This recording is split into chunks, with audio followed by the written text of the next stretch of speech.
Welcome, everyone, to the monthly meeting of the Knox County Planning Commission. I'm Tim Hill, Chair of the Planning Commission, and I'll be conducting today's meeting. Assisting me today is Executive Director of Knox County Planning, Amy Brooks, and the Planning Commission Attorney, Tasha Blakeney. I'd like to call this meeting to order, and I'll now ask Mr. DeArmond to call the roll. Commissioner Huber? Here. Commissioner Browning? Here. Commissioner Levinson? Here. Commissioner Boyer? Commissioner Barger? Here. Commissioner Overton? Here. Commissioner Perez? Here. Commissioner Anderson? Here. Commissioner Higgins? Here. Commissioner Biggs? Here. Commissioner Daly? Commissioner Gill? Here. Commissioner Midas? Commissioner Adams? Here. Commissioner Hill? Here. That's 14 present, sir. Thank you, Mr. DeArmond. Participating today are planning commissioners as well as planning staff and various representatives of city and county agencies. The planning commissioners are citizens from the city and county who have been appointed by either the city mayor or county mayor. We receive no salary and volunteer our time as a service to our community. Now a word about how discussion will take place. After each item is called, I'll read the staff's recommendation. On certain items, I'll call on staff to comment. At this time, the applicant may address the commission or defer his or her remarks and allow any opposition to speak first. The applicant and those in support of the applicant will be given a total of 5 minutes to speak. I'll then ask for other comments from the floor. The opposition will also be given a total of 5 minutes to speak. If either side wishes to have an opportunity for rebuttal, you'll need to reserve time from your allotted 5 minutes. Please note that a timer will be displayed on the screen above me showing your remaining time. Applicants and citizens who registered to participate and are attending the meeting in person will be asked to come to the podium and share their name and address for the record where their item is heard. Those who have registered to speak online do not need to sign in at the podium. If you'd like to speak on an agenda item and have not registered to do so in advance, please raise your hand when the item is read into the record. I'll then indicate when it's time for you to speak, and you can approach the podium at that time. You'll be asked to sign in at the podium, as well as state your name and address for the record. If the Planning Commission decision on that item is appealed, and we need to notify you, we cannot do so without your name and address. Planning Commission may grant additional time for presentation of information. Speakers should limit their remarks to the facts of the case and should avoid repeating comments that have been previously presented to the Planning Commission. Because of the number of items that we have before us, groups in favor or opposed to an item have been asked to appoint a spokesperson to represent them. If you have any items that you'd like to make a part of the record, please submit those documents to knoxplanning.org/share. Please identify the file number and meeting date in your submittal. Hope all of you have reviewed the agenda package from Planning's website. In addition to the agenda, there's information on the website related to how today's meeting will be conducted, as well as correspondence on individual cases. Many of the items we vote on require further action by City Council or County Commission. For matters that are forwarded to the City Council for final action, the applicant or their representative should be present at the meeting at which the request will be considered. For matters forwarded to County Commission for final action, particularly rezoning requests, the applicant or their representative must, and I repeat must, be present at the meeting at which the request will be considered, or the case at minimum will be postponed. Applicants will be notified of the meeting date. If you have any questions regarding the meeting date or process, please contact planning staff. Today's meeting will be conducted in the order of the agenda. Please stand as you are able as Vice Chair Huber leads us in the invocation and Pledge of Allegiance.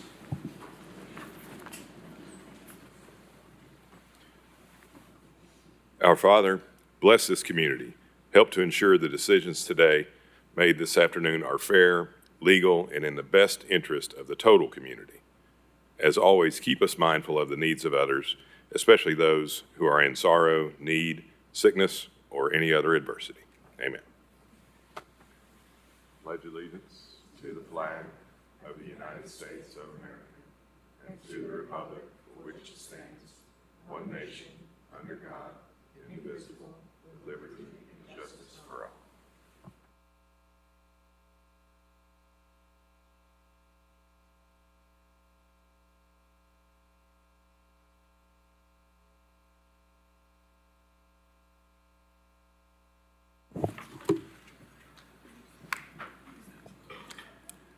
Next on the agenda are the postponement and withdrawal lists. I'll read these lists separately. Under automatic postponements, item 13, Linda Gass. Item 19, Ralph Smith, PLS. Item 28, final plat of Sycamore Breeze Estates. Item 30, final plat of Strawberry Hills Subdivision, Phase 3, Section B. Under automatic withdrawals, we have item 21, re-subdivision of Richmond Heights, Lot 5. Item 48, item 48A, Feshik property.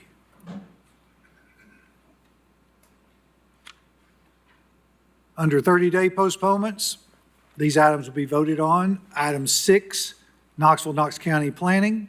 Item 8, Stephen Clare 1222 Development. Item 15, Amy Sherrill. Item 20, 355 South Gallagher View Road. Item 34, BT Davis Enterprises LLC. Chair will entertain a motion. Are there any other requests for postponement? Any other requests? Second. All right, we have a motion by Commissioner Barger. Who seconded that? Okay, Commissioner Adams. Seconded by Commissioner Adams. All in favor say aye. Any opposed? Motion carries. Thank you. We have no 60-day postponements and we have no 90-day postponements.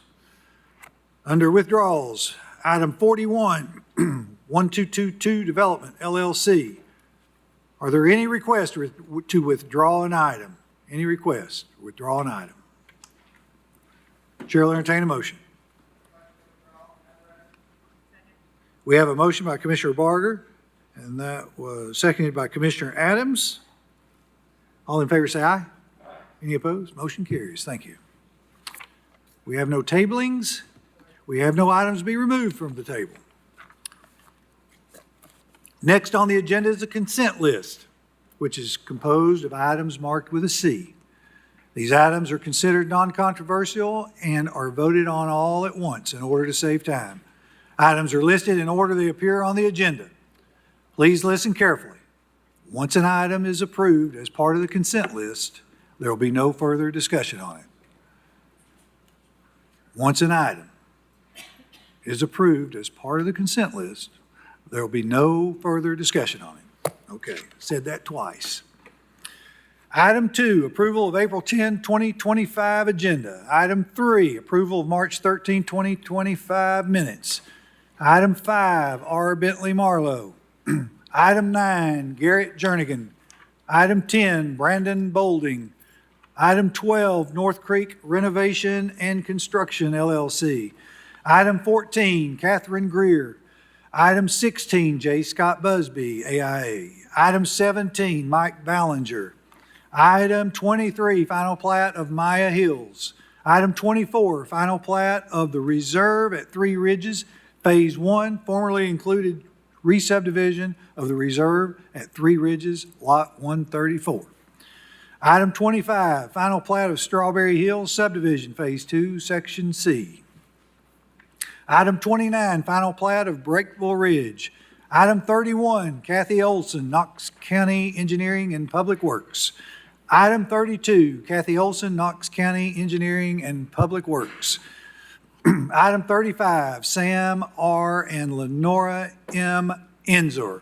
Item 36, Yakoslav Dolko.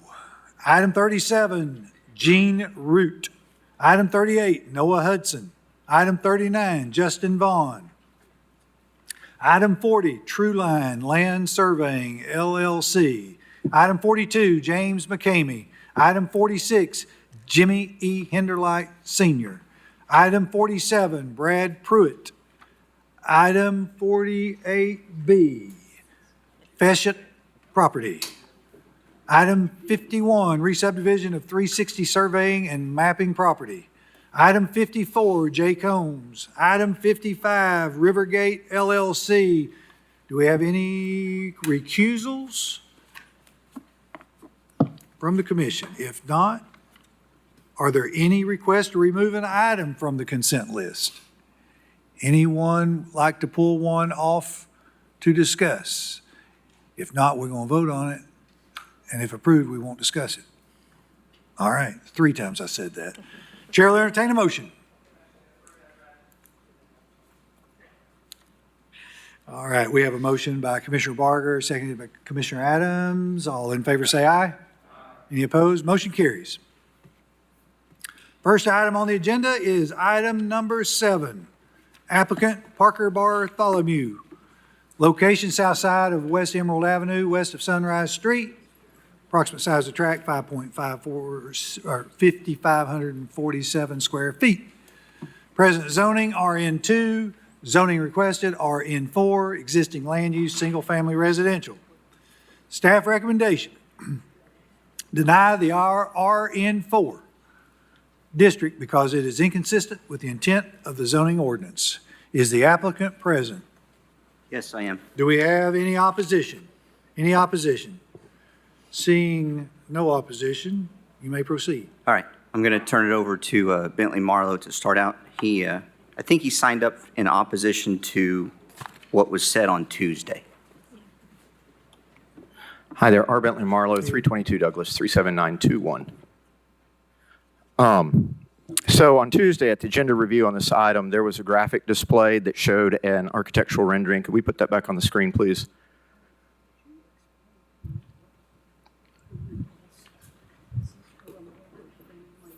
It's not in the case files, I looked.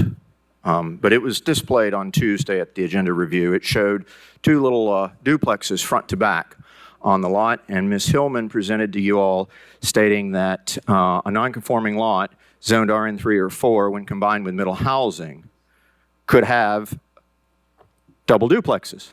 If you recall, I had this exact issue before you on appeal in December. You may remember my very poorly made model here.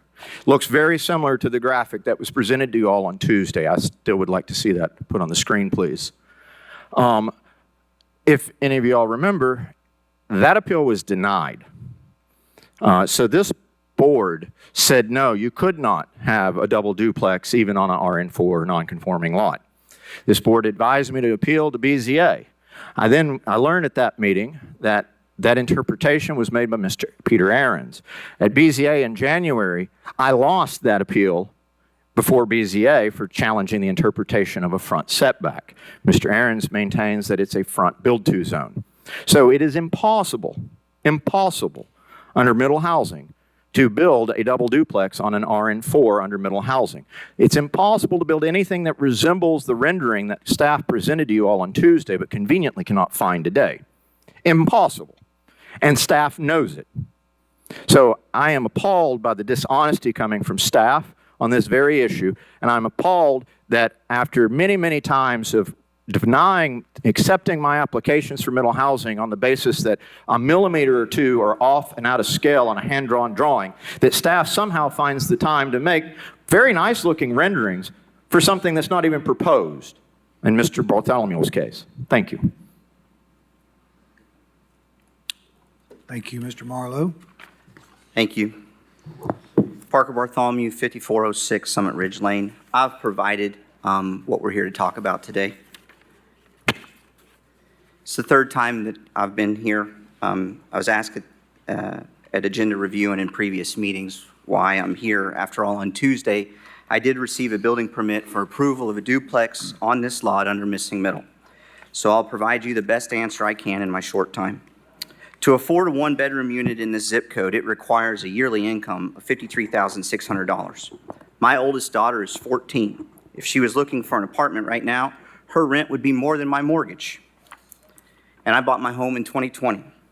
Police officers, firefighters, teachers, planning, city, county staff all cannot afford to purchase a home here. If they rent and they're single-income household, they're cost-burdened. We are in a broken market. It's a very complex problem, but one that I think I can provide answers to. And I've been told by Plans Review that they do not discuss hypotheticals. So I bought this lot to try to work through some solutions.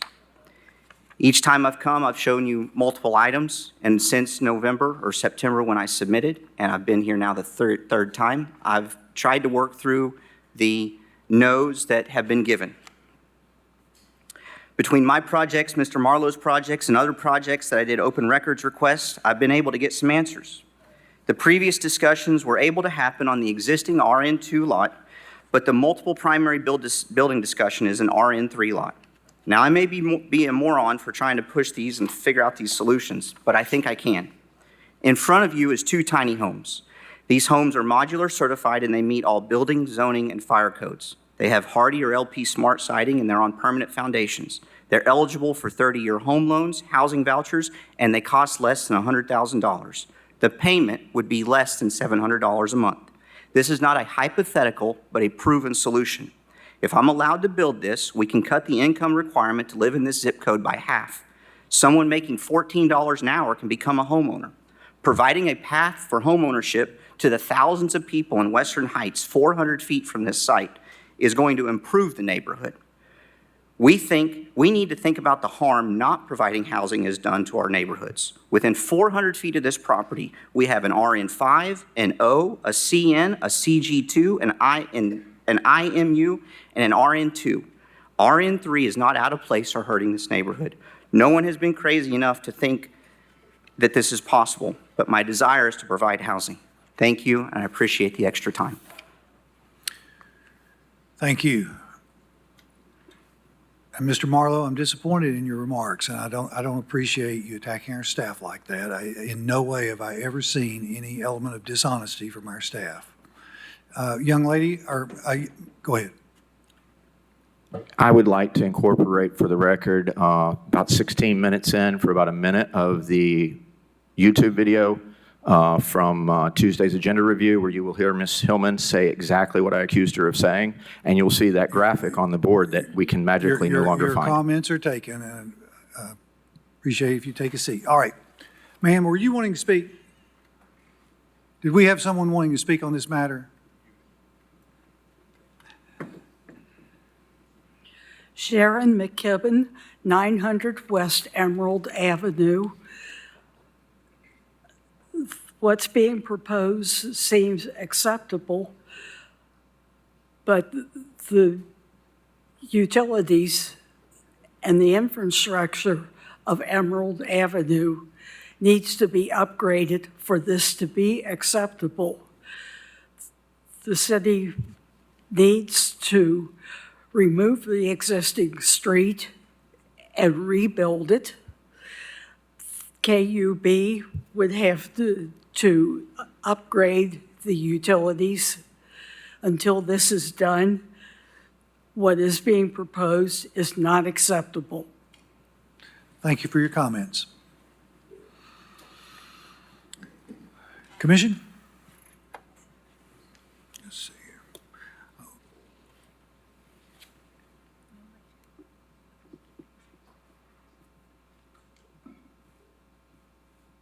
Thank you. I'll jump in. Vice Chair Huber. Yeah, because I struggle with this one because I am 100% on board with trying to provide affordable housing and attainable housing, not even necessarily affordable housing. I think the struggle with the staff, and I'd like to echo Chairman Hill about the staff is doing a great job, I think. I mean, they really work hard at this. They're very conscientious about it.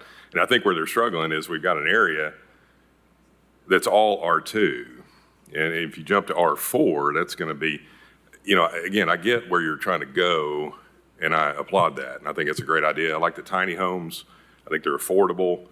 But going from R2 to R4 in this area is different. I mean, I've supported R4 in other areas inside this district, but it's been closer to the commercial, sidewalks are available, that type of thing.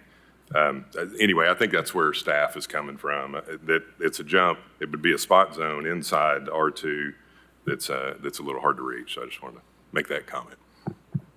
Thank you. Commissioner Midas. Yeah, I agree with Commissioner Huber. I do want to also say that I think staff's doing a wonderful job. And I did hear Jesse mention multiple times the issue is 2 individual properties on this same lot. She was not condoning this or saying that this was allowed. I do feel like RN4 is not appropriate. It's not even zoned for the RN2 as it is. And I want to go ahead and make a motion to approve staff's recommendation to deny the RN4 district because it's inconsistent with the intent of the zoning ordinance. Second. We have a motion by Commissioner Midas, seconded by Commissioner Browning, to deny the RN4. All in favor, excuse me, I'm sorry, what? It's okay. It's all right. Okay. Commissioner Gill. Oh, I That's thought- okay. Oh, Commissioner Overton. Man, that light sets in between you. Oh, no worries.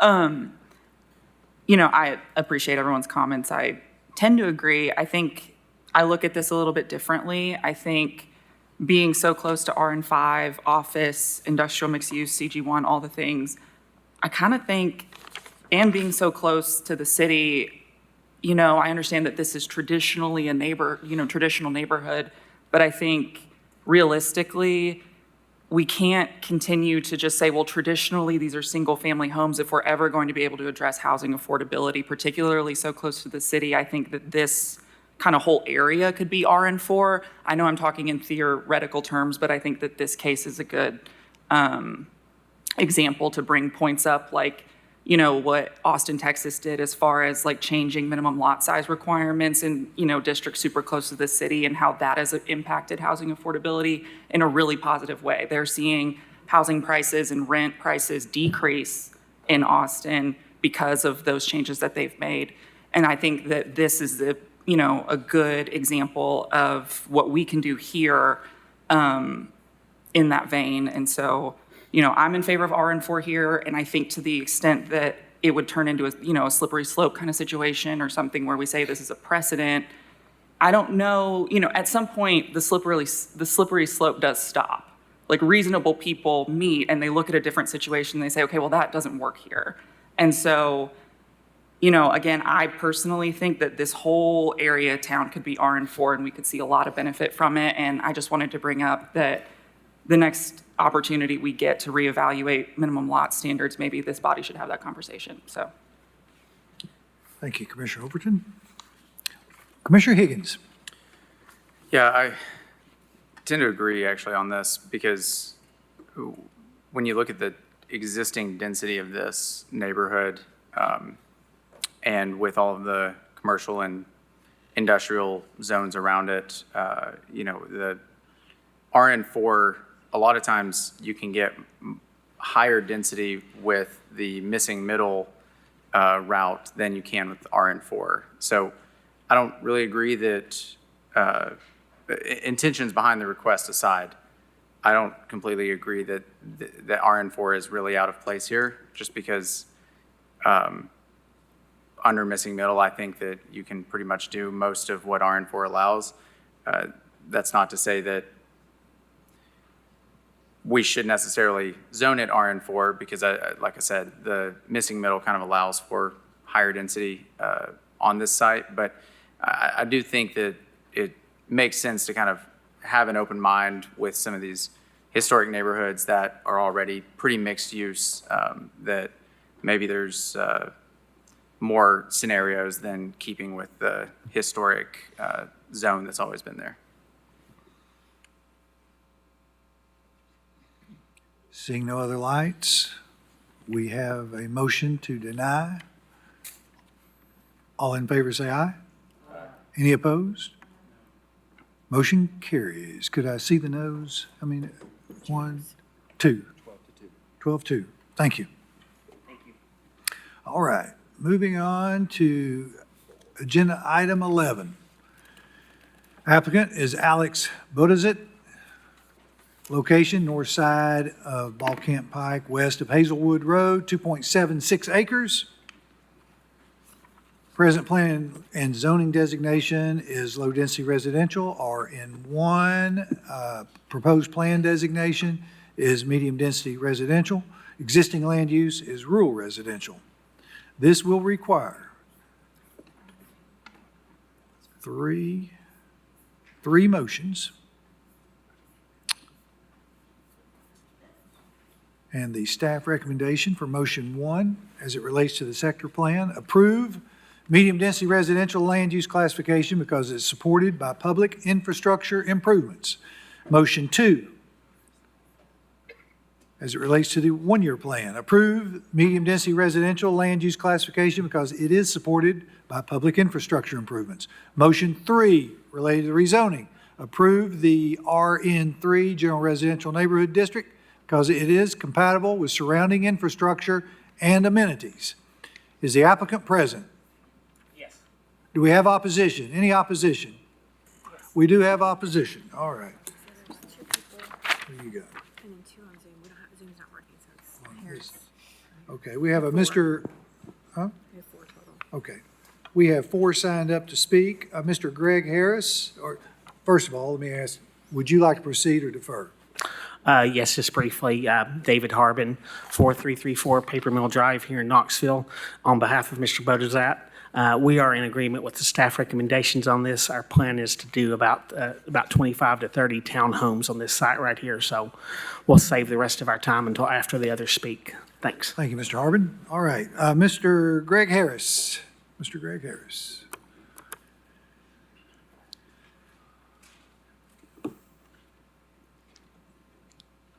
Good afternoon.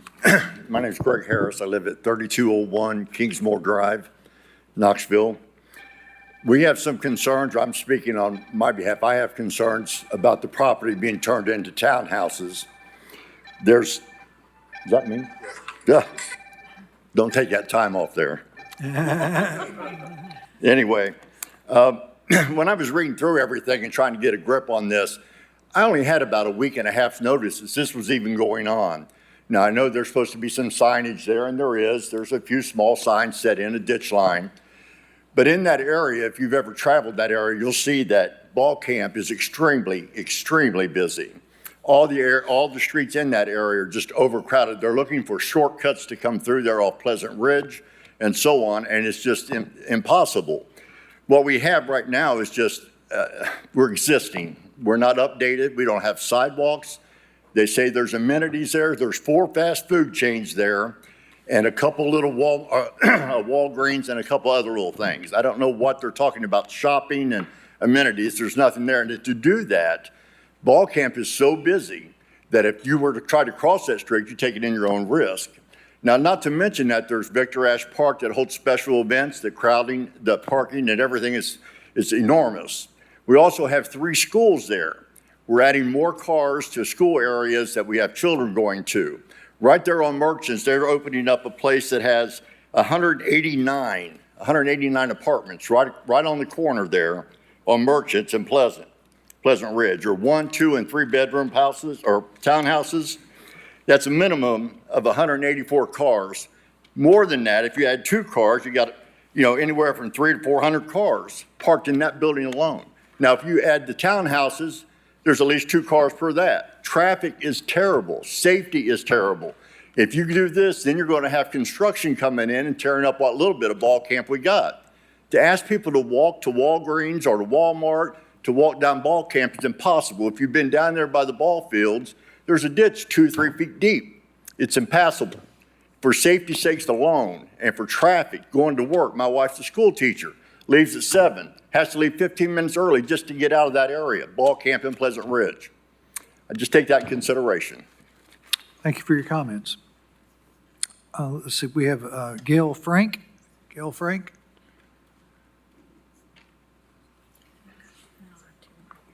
Okay. I've got 2 different ones, I think. Okay, so who we got? Hello. He did such a good job. I'm probably going to duplicate some of what he said, but I agree. I'm sorry, would you care to give your name and address? Oh, I'm sorry. Gail Frank. I represent Northwest Hills subdivision. My address is 4510 Kinlock Lane, okay? Looking at the staff's recommendations, it says, it's talking about the walkable access along Hinton Drive to a bus stop on Western Avenue, okay?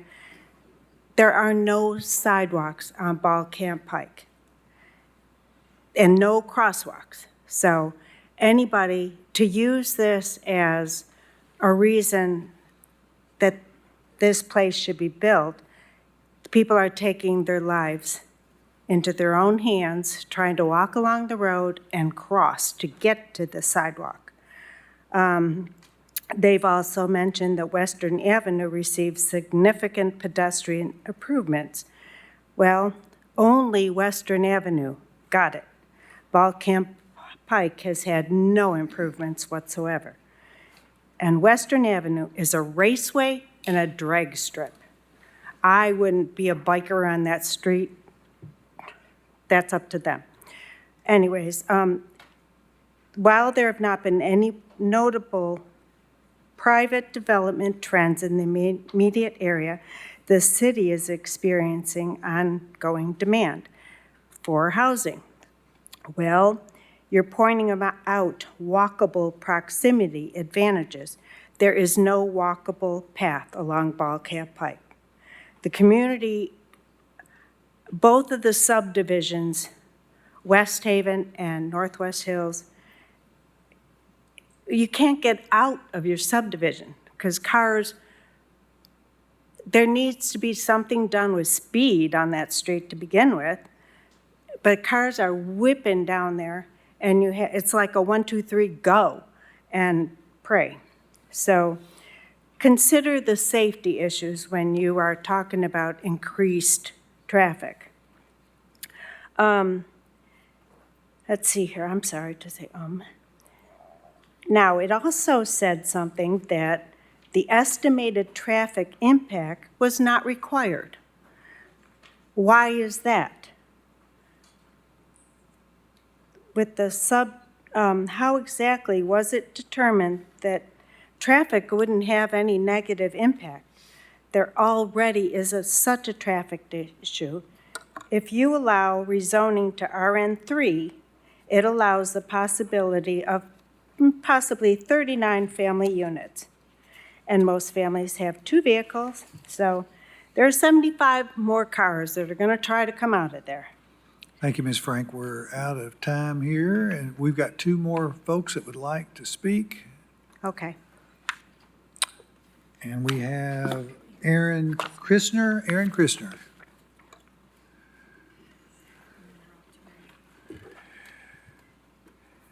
Aaron, if you can try, Mr. Christner, if you can try to keep it, a minute. A minute? 90 seconds. Yeah. All right, We'll go Aaron. 90 seconds here, okay? Yes, sir. Thank you. Aaron Christner, 3210 Kingsmore Drive. I live in the neighborhood that Gail and Greg live that are adjacent to this property. We're 25 units on 2.7 acres. If we can look at the plot map here, could you zoom out a little bit and go back to the view where it shows all the property lines? Every single house around here is single family, okay? And you want to put 25 units there in 2.7 acres? That's all single family homes. Quarter-acre plots, you can get 9 or 10 units in there. The type of units that you want to put in do not create long-term Knoxville residents, okay? People want to move here, they want to live here. We've got the schools here. West Haven is already has too many kids there in West Haven because there's so many houses around it. Northwest Hills Middle School, an F grade for student experience and performance. One of the few schools in the city, in the KCS system, to receive an F grade. We want to put more people there. There, like Gail mentioned, there is no sidewalk on Ball Camp, okay? It is dangerous. The only time I've been on that road, not in my car, was during COVID, when restaurants opened back up. My wife and I rode our bike to get a Frosty at Wendy's, okay? That's it. I would never, ever walk on that road. Too many people come flying around that curve. I think that this is completely inappropriate for the area. I do agree that that property does need to be improved, okay? lived there for 8 years. Yes, it does need to be improved, not in this manner. You cannot do that. Also, we don't feel like the proper notice was given. Yes, there was a sign put up, but I think there's supposed to be, you can correct me if I don't know, but neighborhoods within the area have to be notified within 300 feet or something like that. I'm not sure. A lot of the residents don't feel like we got that. Thank you. Thank you, and I'll let staff respond about the notification. So legally, we're required to post an ad in the newspaper. We voluntarily post signs and send postcards to property owners within a 300-foot distance from the subject property. Thank you, Ms. Hillman. Is there Mr. Brian Sylvie? Brian Sylvie? Or, excuse me, Rob Terry. Rob Terry.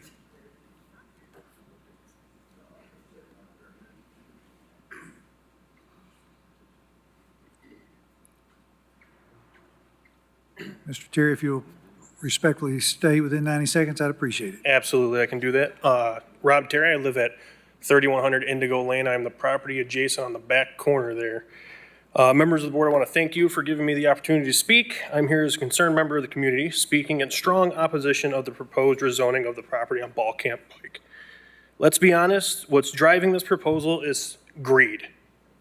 One of the 7 deadly sins. We cannot allow greed to find a spot in our homes or even in our neighborhoods. The property is more than just land, it's somebody's dream home, or it could be. It's a part of the natural beauty and the character that makes Ball Camp Pike so special. This strip of land and its trees, its peace, its purpose, all for profit, it's not progress, it's a loss. Our community thrives in single-family homes, as you can see, open space, shared values, and dropping a generic high-density copy and paste multifamily development in the middle of Ball Camp Pike is just simply out of place. It is a disgrace to the families and all who have invested their lives here. We are seeing a pattern all over Knoxville, developers rushing in, carving up the land, overloading its already strained infrastructure, and who pays the price? We do. The people who live here, our roads, our schools, our safety. None of it is considered when profit is the only goal. Ball Camp Pike is narrow, it is winding, it has plenty of blind curves. Adding a development that would require residents to make a blind left out of this road is not only irresponsible, it's dangerous and it puts our families at risk. This is not about being against growth, it is about protecting the integrity of our neighborhood that is already alive and well. It is about honoring the people who have made Ball Camp Pike their home and not paving it over for a short-term goal and gain. Please do not let this rezoning go through. Do not trade our safeties, our values, and our community for somebody else's profit. Thank you. Thank you.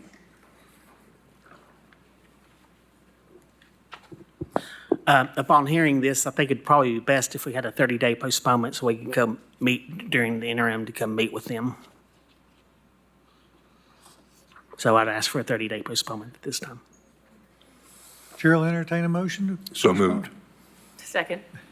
All right, we have a motion postponed for 30 days by Commissioner Levinson, seconded by Commissioner Adams. All in favor say aye. Aye. Any opposed? Motion carries. Thank you. And I'd like to say, Mr. Harbin, thank you for doing that and taking the time, you and your client, to postpone and meet with the neighbors. Right. Okay, Thank you. thanks. Yeah, I would like to ditto on that. I do have one question, and if it's wait until this comes back, that's fine. But just for clarity on the capital improvements that were referenced as forthcoming. So I don't know if that can get added to the report or, okay.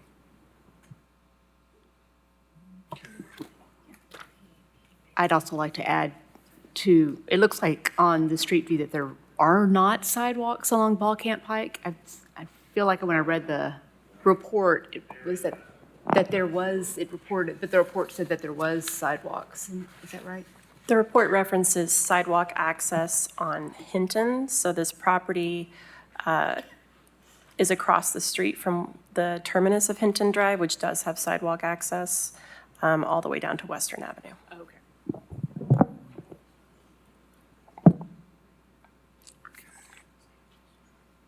All right, on to agenda item 18. Applicant Reginald Bell, Location, north side of Boyd's Bridge Pike, east of Andes Road, 13.09 acres. Present plan and zoning designation, low-density residential, hillside protection, single-family residential neighborhood, and hillside protection overlay. Proposed plan designation, medium-density residential and hillside protection. Existing land use, agriculture, forestry, vacant land. This will require 3 motions. Staff recommendation. Motion 1, as it relates to sector plan. Deny medium-density residential land use classification because it does not meet any of the criteria for a plan amendment. Motion 2, one-year plan. Deny the medium-density residential land use classification because it does not meet any of the criteria for a plan amendment.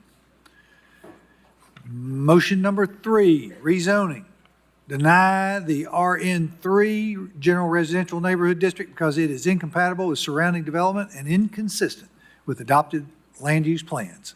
Is the, I tried to zoom in on one of these, and the Zoom is not working. which, yes, we are having trouble with Zoom. Which case was it? The 4423 ball camp. Okay, it was postponed. Oh, it's But, postponed? yes, 30 days. 30 days. Did people speak or no? Yes, they did. Yes. And because of the opposition, the applicant chose to postpone. Can you write me down as an opposition too? I'm happy. We have you. You know, I'm Yeah, paying okay, for having to walk up 2 blocks. I'll go speak to him. okay. Town All council's right, coming. okay. We'll have our counselor come speak with you. All right. Sorry, everybody. That's okay. All right, let's see, where did I leave off? Okay, is the applicant present? Reginald Bell, 1348 Pale Moss Way. Okay, thank you. Do we have any opposition? Any opposition? Yes, we do. All right. Would you like to speak first, or would you like to wait and let the others speak? I reserve my time after the Okay, opposition. thank you. Okay, Mr. Chris Osborne. Chris Osborne.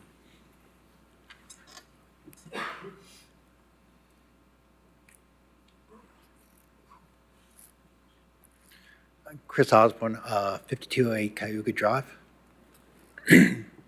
And I'm also the president of Town Hall East Homeowners Association. When this came up, this is in the Town Hall East area, we met with several of the landowners, or two landowners who owned several lots on this property. And with Mr. Bell, we had a very productive meeting. I think Mr. Bell was very open to listening to what the community was concerned about. We haven't resolved everything yet. I think that we were concerned about the density of, they were proposing roughly 44 units on the property. And there was some concerns about traffic, whether there would be access routes onto Andes or Andover. There was concern about how the water lines would get in, the sewer lines would get in. I think there's an opportunity for us to actually, for Mr. Bell, because he seems so open to talking with the community, to work with the community to find a good solution for this property that works for everybody, but we are not there yet. So we are going to recommend that this be denied. And hopefully we can sit down with them and really come up with a good plan that fits that neighborhood. Okay. Thank you, Mr. Osborne. Oh, anyone else that, I think we saw another hand for opposition. Would anyone else like to speak? Okay. Mr. Bell, would you like to speak? Yes. Good afternoon. We're trying to address the need for the missing middle. We have 15 acres that can be utilized in order to accommodate a lot of the lack of housing and the affordability of housing in the Knoxville area. So we are proposing to put 44 units. It's going to be mixed between duplexes and townhouses. Thank you for your comments. Mr. Osborne, you don't have to come back up here, but you're welcome to if you choose. I just had a question. If there were specific issues that you'd like to, I guess, relay to commission that appear unresolved? Not at this point. So Boyd's Bridge is a heavily trafficked road that is not really designed for the amount of traffic that's on it right now. That entrance is going to come right off of a turn, and we get some pretty heavy traffic coming around that turn. So there's concerns about the safety of that exit coming off Boyd's Bridge. There was discussion about whether they would need to build a secondary entrance on either Andy's or the other road on the other side of it, which would be a major concern to both those neighborhoods to see the additional traffic going through there. Okay, thank you. Yep. May I speak? I'm representing the owner as his engineer. What's your name? My name is Matthew Sprinkle, 631 Carch Drive, Maryville. I'd just like to thank the property owner for his comments, and I'm working with Mr. Bell. We're going to work with the community and make sure we got a good plan and take all those factors into consideration. But right now, we're just trying to figure out what's the highest and best use for the property to help the neighborhood. Okay, thank you. All right, Commissioner Adams. I have a question because the opposition seemed to express that there was a lot of good conversation. The applicant seems to be saying that as well, but we have a recommendation from staff to deny it. This seems like they're asking for time to talk, and it seems like a postponement would be advisable. I think one party, maybe. I didn't hear it from the applicant. Did I? Or did we? What I heard was them saying that we're looking forward to working with the community to come up with a good plan, which seemed consistent with what the opposition was saying. But no, I never heard them say postponement, but knowing that there's a denial recommendation, I'm just wondering if that would be, if the applicant or the applicant's representative Yes, would be. a postponement will be amendable with us. Okay. In terms of the time to be able to meet with the community and have productive dialogue, we have 30 days, 60 days, 90 days as options. We would most likely go with 60 days. 60 days. Yes. I'd like to make a motion for a 60-day postponement of this case. We have a motion to postpone by Commissioner Adams and seconded by Commissioner Anderson. Question. And we have a question from Vice Chair Huber. Yeah, just a clarification too. I think they said there was going to be 40 to 45, give or take, units you were planning on there. This is a question, I think, for city engineering. There was talk of a second entrance, but I don't think that would trigger, that many units would trigger a necessity for a secondary entrance if anyone, staff or anybody could maybe address that. Or Mr. Freeze? Maybe it does, I don't know. Yeah, I'm trying to remember the exact number. I was thinking it was 35, but there's also some recent legislation that's happened on the state level. They're trying to increase that number, I think closer to the 70. So I think it would depend on when the development came through, what that exact number would be. Okay, well, just a point of clarification. I don't want to hold anything up, but just keep that in mind as you're moving forward, talking to the neighbors and working with staff. Thank you. Okay, we have a motion and a second to postpone for 60 days. Is that where we left it? That is. All in favor say aye. Any opposed? Motion carries. Thank you. 22. Next is agenda item 22, subdivision 1524 Riverside Road. Applicant developer LIA Engineering, location east side of Riverside Road, north of Delrose Drive. Approximate acreage, 2.31 acres. This will require one motion as it relates to the concept plan. Approve the concept plan for 10 lots in the RN2 Single Family Residential Neighborhood Zoning District, subject to the 9 noted conditions. And I see the applicant is before us. Do we have any opposition? We do have here of opposition. Would you like to speak first or defer? this may be the wrong one. This is Riverside Road?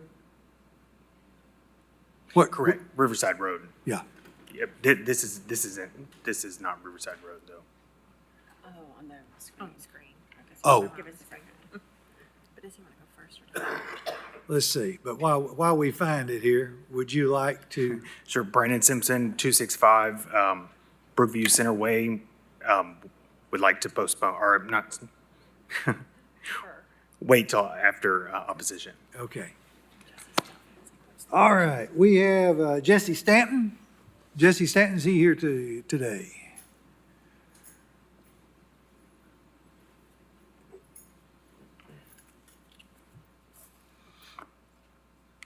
All right. Hi, Jesse Stanton, 1525 Riverside Road, so I'm the house directly across the street. I moved to Riverside Road about 2 years ago and kind of representing a lot of the residents within Riverside Road, as many of us has opposition to this. So there's been kind of one common theme that keeps getting spoke about today, and that's infrastructure. Infrastructure keeps coming up continuously over and over and over that it's a problem. Something I do for a daily living is I teach risk management and proactive decision-making versus reactive decision-making. It's pretty well understood that Knoxville does have a bit of a housing crisis or a housing shortage, and it's driving up prices as a lot of people are moving in. So reactively, we decide, let's build as many houses as we can. What we're not considering is the infrastructure that we're putting them on and how they're gonna get around to places. I don't know how many of you have actually ever been to Riverside Road. I posted a bunch of pictures into the comments, but the narrowest point of Riverside Road is 15 feet wide. I drive a Chevy 2500, and I am not the largest truck that drives up and down that road, as many dump trucks also come through Riverside Road from the waste department there. Along with that narrow point, there is also a very, very blind hill on the south side, which is within 250 feet of the proposed driveway that they are proposing to build. This hill is quite steep, and it is exceptionally blind to all vehicles, including even the wife's small car. So my opposition to this isn't necessarily against them building in there. I'm all for, we need some more housing, we need some better affordable housing, but to do it within the restrictions of the ordinances and the codes that are there. I mean, ultimately speaking, they're really trying to put profits and maximizing profits over the safety of everyone. Before you really go through and approve this, I would really urge you to come down, take a walk down this road, and remember that this road goes directly to the elementary school where kids walk to and from every single day. And think about it if you were allowing your kid to walk to school and try to just walk with two cars passing each other. It doesn't work. My truck was actually sideswiped about less than a month ago. Didn't cause tons of damage, but I mean, it's a common theme on that road with how narrow it is. Secondly, the walkability around there. I mean, we do have sidewalks on Brooks, which is great there, but the second aspect to that is the proposed development on the 30-acre lot behind as part of Del Rose. That's also trying to dump its, or put its connecting road into Riverside Road there. And so I don't know that we're actually kind of looking at the big picture, thinking of the long-term risks that we're putting into there as we have kids walking around, we have people driving through. It's already a fairly busy road, and 15 foot is just wide enough for my truck and not wide enough for other passing vehicles without driving onto private property. The last and kind of bit of it that really points to kind of them maximizing profits is the current proposal expansion of the Riverside Road is actually to take from my side of the property, which actually has the least amount of right-of-way, where the most amount of right-of-way comes from their development. So they could actually expand and give everybody a better quality of life and work towards expanding Riverside Road in a way that actually makes sense. Expanding towards the, what would that be, the west direction there towards my property, there's actually a giant ditch if you look just behind the view that you just had up there. And so it doesn't even make sense to expand towards my section. But yeah, that's really all I got there. I just kind of wanted to bring that to point. But I guess the one last thing I'll say is around the infrastructure is, you know, with all these buildings going on, we do have a lot of issues with the rolling blackouts in the summer, the request to put power down in the winter or put your heat down in the winter. Like, if we continue building before we fix these infrastructure problems, we're going to end up with bigger problems in the long run. Thank you. Thank you. All right. Would the applicant, did the applicant speak? No? Thank you. Just here to ask for your approval consideration. Worked the last couple months with engineering planning. They've been great to address all the issues, had multiple resubmittals to get all the issues done. I guess the main thing I see is the roadway widening. Some of the comments were which side of the road to widen. We're not taking any property with the road widening. It's done all within the right of way. It's actually more expensive for the developer to widen on the other side of the roadway. It would be cheaper to widen on ours. There are some discussions with engineering that we may go to that side. We're going to just get it thoughtfully designed in the design review. It's just known that it needs to be widened in this area. So yeah, we may go to the other side, whatever side is more practical. The road is pushed closer to this development in this right of way. So it's there's roughly 20 feet from the property line on the other side to the edge of the road. On ours, there's 5 to 10 feet. So to me, it makes sense to widen on the other side, but again, not planning to disturb or take anybody's property on that. So happy to answer any other questions. Thank you. Commission? Let's see here. Commissioner Overton. Yeah, thank you. Yeah, I would just note that, like, I understand that there's infrastructure issues. I think the issue we have on this body is that governments don't typically preemptively spend money on things that aren't yet a problem. So, for example, we don't fund road improvements. We don't vote on capital infrastructure projects. And so the bodies that do, just the nature of the beast, they do that after they see a need for it. They don't do it when there's a theoretical need for it typically. And so to the extent of what's in the, and I know we go based on existing infrastructure and things like that, but just think, just in the broad terms that we've had a lot of discussion today about infrastructure, I think it's important to realize that there are different governmental entities that oversee those things. I think the need for housing, I'll beat that dead horse, I'll cremate the dead horse until y'all are sick of me, but it is a huge problem in our community. And I think there's another, misconception that developers are like nonprofit charities. They're for-profit businesses. That's their right to do it.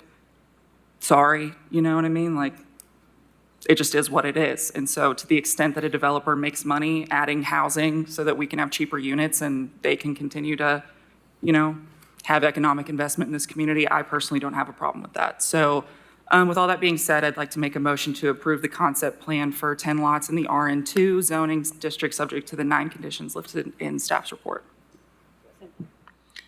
We have a motion by Commissioner Overton, seconded by Commissioner Anderson to approve the concept plan for 10 lots in the RN2 zoning district, subject to those 9 noted conditions. Seeing no other lights, all in favor say aye. Any opposed? Motion carries. Thank you. Thank you. Next is agenda item 26. This is a re-subdivision of lots 25, 27, and 28 of the Meadowlands subdivision. Applicant developer Benchmark Associates, Inc. Location southeast side of Lett Road, north side of Rocky Meadow Lane. Number of approximate acreage 9.73. Number of lots 4. Zoning is agricultural. This will require 2 motions.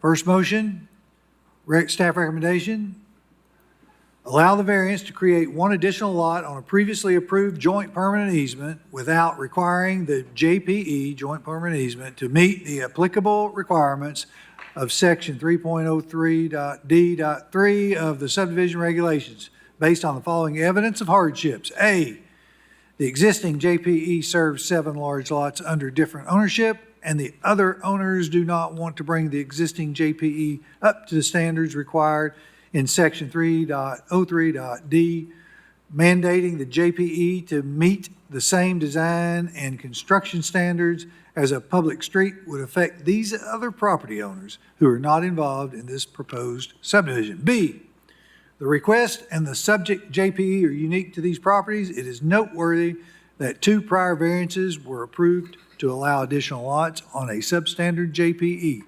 C, the granting of the variation will not be detrimental to the public safety or injurious to other properties in the neighborhood. Knox County Engineering Public Works Department supports this variance for 1 additional lot, subject to providing a suitable turnaround meeting AASHTO standards.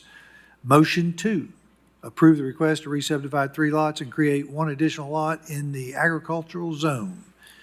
Is the applicant present? And do we have any opposition? Any opposition? I see none. Would the applicant like to speak? Benny Mormon, 10308 Hardin Valley Road. Simply here to answer and respond to any of your commissioners' questions or concerns.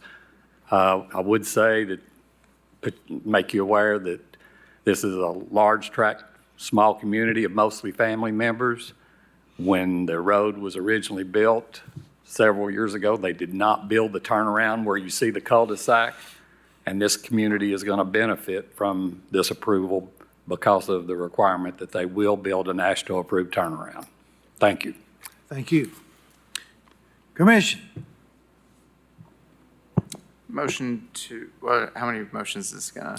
You don't have to repeat them. That's a good thing. Okay. So you can, we have 2 motions, and 1 is related to the variance, so per staff recommendation. All right, motion to approve per staff's recommendation. On motion 1. On motion 1. All right. We have a motion to approve by Commissioner Higgins, seconded by Commissioner Levinson, as it relates to the variance. Seeing no other lights, all in favor say aye. Aye. Any opposed? Motion carries. Motion to approve the second motion per staff's recommendation. All right. We have a motion by Commissioner Higgins, seconded by Commissioner Levinson on motion 2 related to the final plat to approve per staff recommendation. Seeing no other lights, all in favor say aye. Any opposed? Motion carries. Thank you. Thank you. Item 27, this will require 2 motions. Re-subdivision of lots 1 and 2 of property of Billy P. Mosier. Applicant developer is Brenda Hauser. Location is northeast of intersection of Ray Road and Spangler Road. Approximate acreage, 2.05 acres. Number of lots 2. Zoning is agricultural. Variance required, and that is in the staff recommendation to approve the variance for plat approval to include the access easement area in the lot area total. Number 1, a 2-acre lot was created by deed in 1975 in the agricultural zone, which included the area of the access easement. The current subdivision regulations do not allow the access area to be included in the total lot area. Proposed Lot 1 meets the minimum lot size if the access easement is included.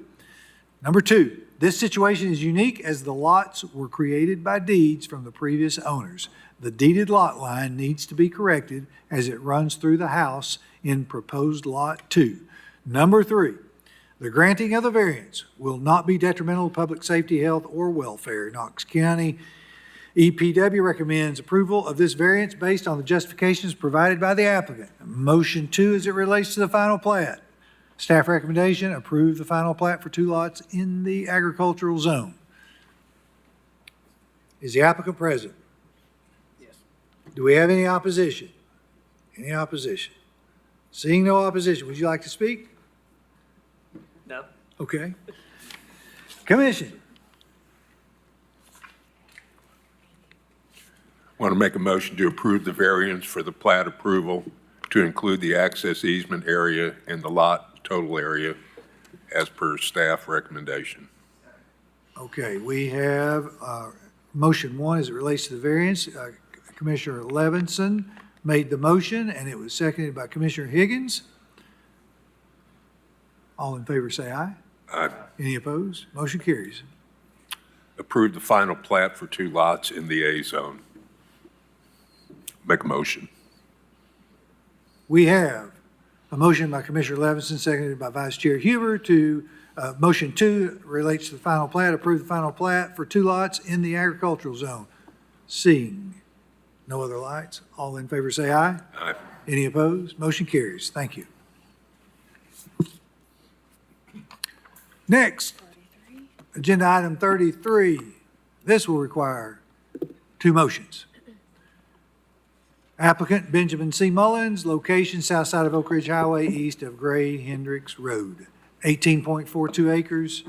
Present plan designation and zoning is traditional neighborhood, corridor mixed use, rural conservation, and general business and agricultural. Proposed plan designation and zoning, traditional neighborhood for the RC portion only, planned residential. Existing land use, agricultural, forestry, vacant land, and rural residential. Density proposed, 12 dwelling units. This will require 2 motions. Motion number 1, staff recommendation, deny the traditional neighborhood place type because there are no changes in the landscape or policy considerations to support a plan amendment. Motion 2, as it relates to rezoning, approve the planned residential zone with a density of up to 12 dwelling units per acre for the traditional neighborhood and corridor mixed use place types because it is consistent with the comprehensive plan and supported by residential amenities, subject to the one noted condition. Councilor Mullins. Yep, Do we Ben have- Mullins. Do we have any opposition? We do have opposition. Would you like to speak or defer? I'll speak first. This will take 2 motions. The first motion is the plan amendment. Staff is recommending a denial for the plan amendment of the 0.7 acres there in the southeast corner of the property. Although I think there could be a compelling argument to actually amend that to the TN place type, we accept staff's recommendation on the plan amendment and do not oppose it. So I'm happy to answer any questions. All right, so we have Ms. Karen Orr. Karen Orr.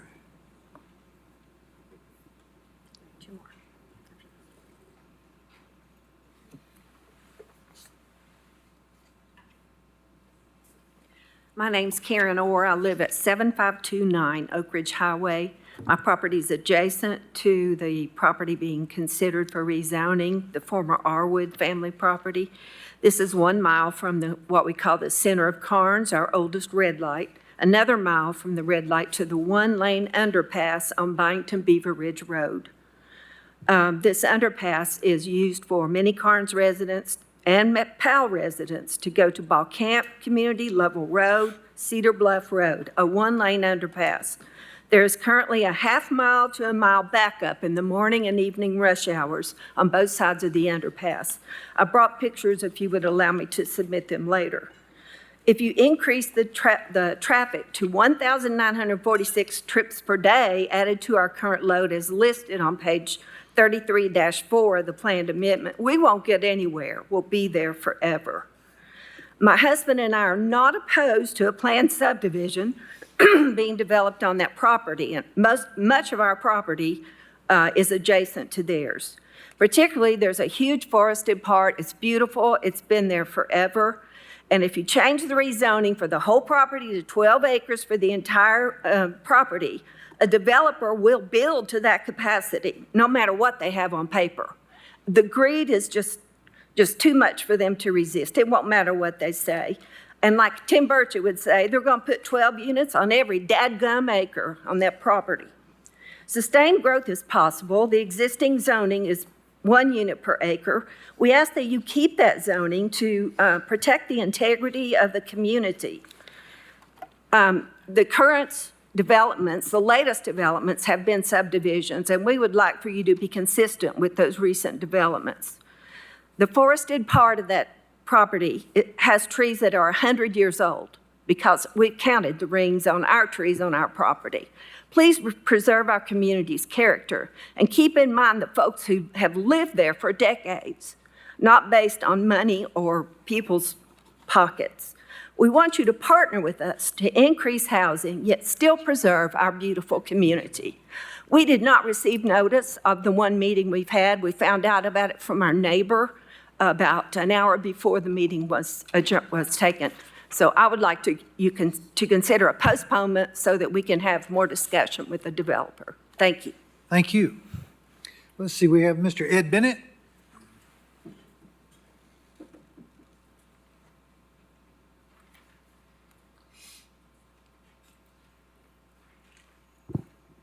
My name is Ed Bennett. I reside at 3100 Gray Hendricks Road. My family, grandfather bought that property in 1942 adjacent to this development. I grew up there, my son grew up there.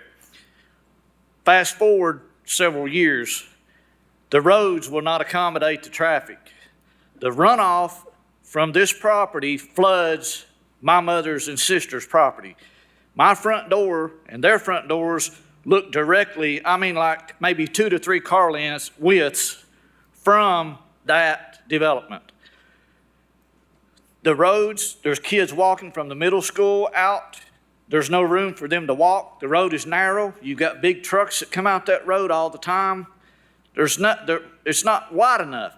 The infrastructure's not there for it. I know we've talked about infrastructure all day, but it's the truth. The highway is backed up from 3 o'clock to 6 o'clock every day. The highway, Gray Hendricks Road, everything. I've got petitions out in the community in Carnes at 5 different places. Right now, I submitted them yesterday. There's over 200 signatures against it. We had a meeting 2 to 3 weeks ago in the community. 32 people, everybody's against it. Nobody wants it because it creates havoc in the afternoon right now. Traffic, everything is just havoc through there, and you're going to add to it by putting this development in there. We do not want that at all. And I speak for my neighbor, my friend. He just bought the property next door to it. He's wanting to build. They're right in his, all the way around him, in his front door and everywhere else. It's horrible. I want some of you folks to come out there and walk that, look at that, not just the property, but the area. Drive through there from 3 o'clock till 6 o'clock in the evening. Go through there. You can't get anywhere. I come home from work from Oak Ridge. I can't get anywhere through there. Bumper to bumper, bumper to bumper. Then I see kids walking from the middle school. They may get run over. They may not. Who knows? You don't have sidewalks. The road ain't wide enough to accommodate anything. You do not need this. I understand you need housing, but not there. I grew up there. I understand what they're wanting to do, the conservation on the backside of that property. That's fine. But the front part of that, in front of us, out to the highway, no. Thank you. Thank you. Mr. Brian Sylvie. Mr. Sylvie, if you would please try to keep your remarks to, say, a minute, minute and a half. This should be short because it's a lot of repeating. But Brian Sylvie, 3717 Stone Ridge Drive. There's a lot of emotion attached to this piece of property for the Bennetts. For me, I actually grew up on the other road on Brownview at the end. I used to cut through and play in those woods all the time as a kid. I did buy the piece of property he's talking about up in the corner. That's the cleared part.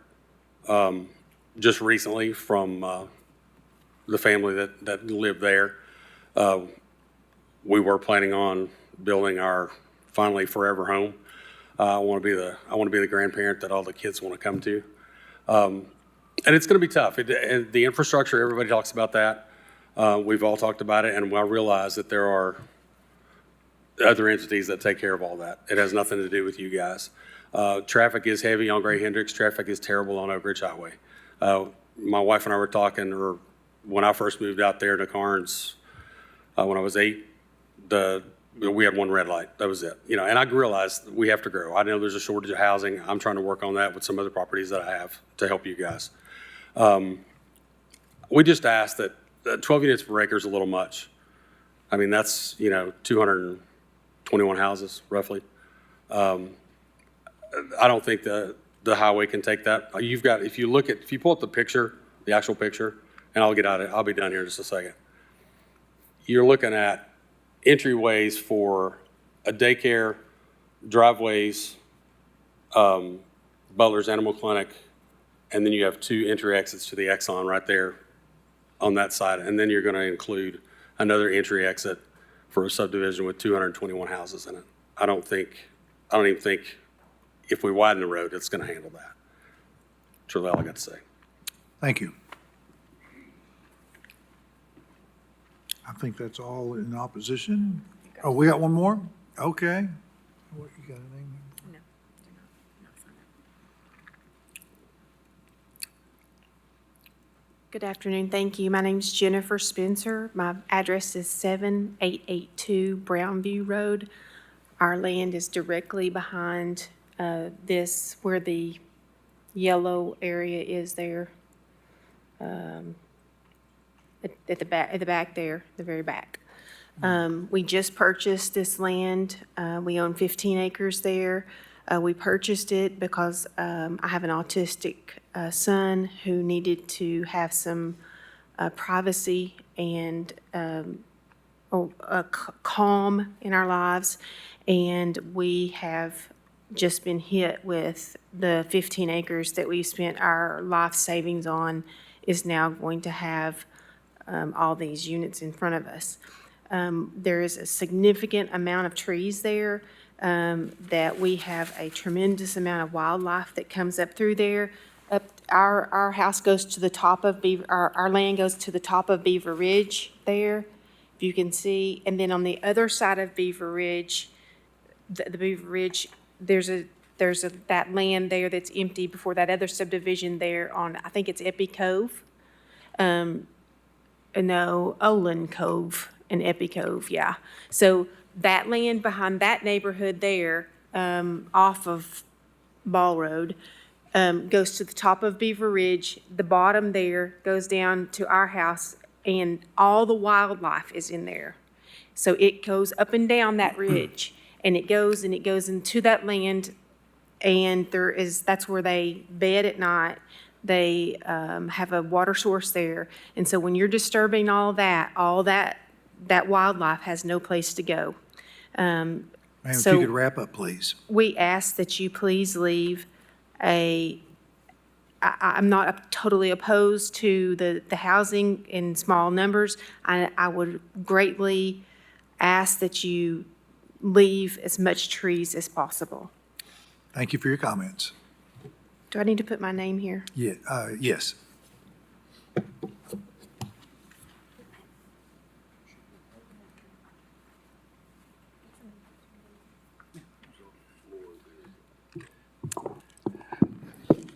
Thank you. There are 2 motions. This one's just on the plan amendment. I don't know if you want me to address the zoning and density at this point or not.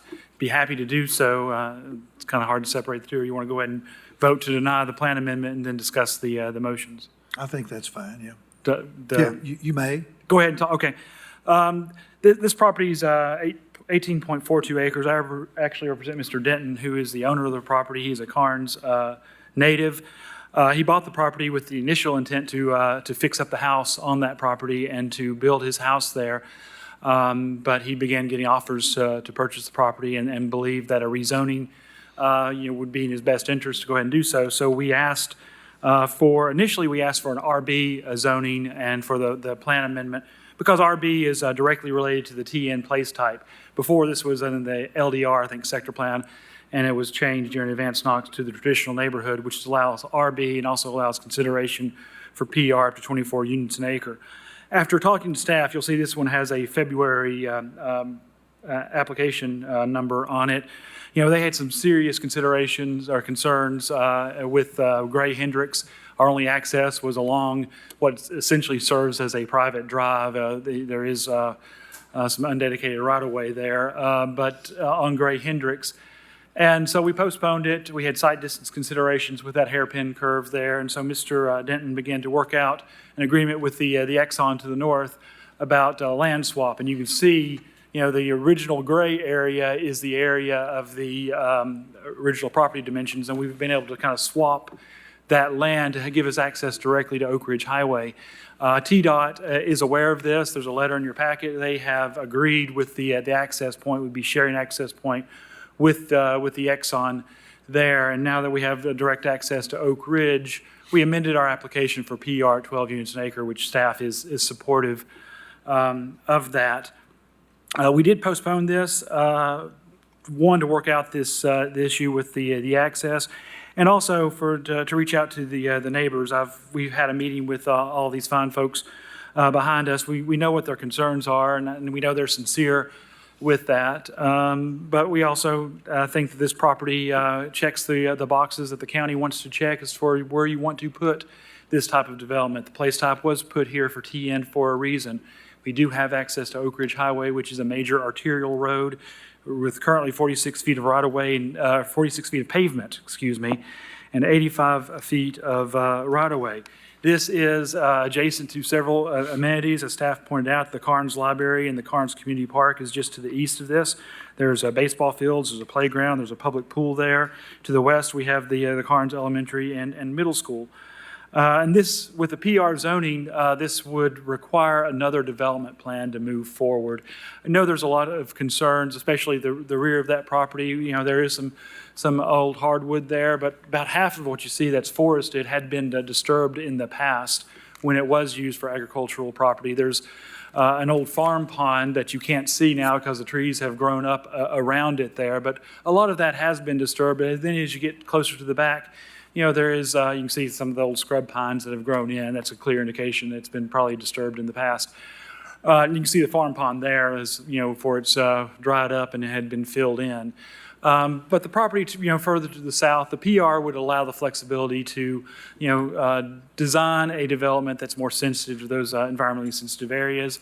We would move forward with a development plan that would come back through this body.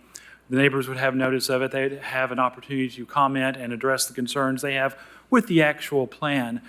We don't have an actual plan yet. Mr. Denton does now have the property under contract, but they have not come forward with a plan as exactly what they want to do. We know they are looking at this property for a mix of single-family residential and townhomes with amenities, but they haven't gotten that far. And of course, I'm not representing them. I'm representing the property owner right now. But whatever they move forward with will come back through this body, and the neighbors and all of y'all will have an opportunity to look at it and see what the concerns are. Look at where buffers may be appropriate. Look at the traffic impact analysis that would be required and see if there's any additional considerations that we need to take into account for that.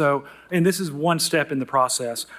There were two neighborhood meetings. The first one we weren't invited to, and the second one we helped set up through District Commissioner Hill, so we could talk to the neighbors. And we're happy to continue to talk to them as this process moves forward. If we'll encourage the developer that's under contract to do so as well. So we think this makes sense. It has staff's recommendation on it. The concerns about stormwater and buffering, that's something that can and will be addressed, further along in the process. But now we're looking at, what zoning makes sense. And I understand the people who have lived there for a while and they're used to seeing this as woodlands and open field. I know why they wouldn't want that to change. Honestly, if I lived close to it, I probably wouldn't be very happy about it changing either. But, it is Mr. Denton's property, and it is something that does make sense for the plans that are in place. And we know we need housing. We know we need attainable housing, and there's only two types of housing you can build. Either it's built by the private developers and it increases the housing stock and the free market economics that then drive prices, or it's subsidized housing, which is no one really wants those in their neighborhood either. So we think it meets the plan. We think it, of course, staff is supportive of it, and we'd ask that you approve per staff's recommendation for the zoning. Thank you. Thank you. Commission?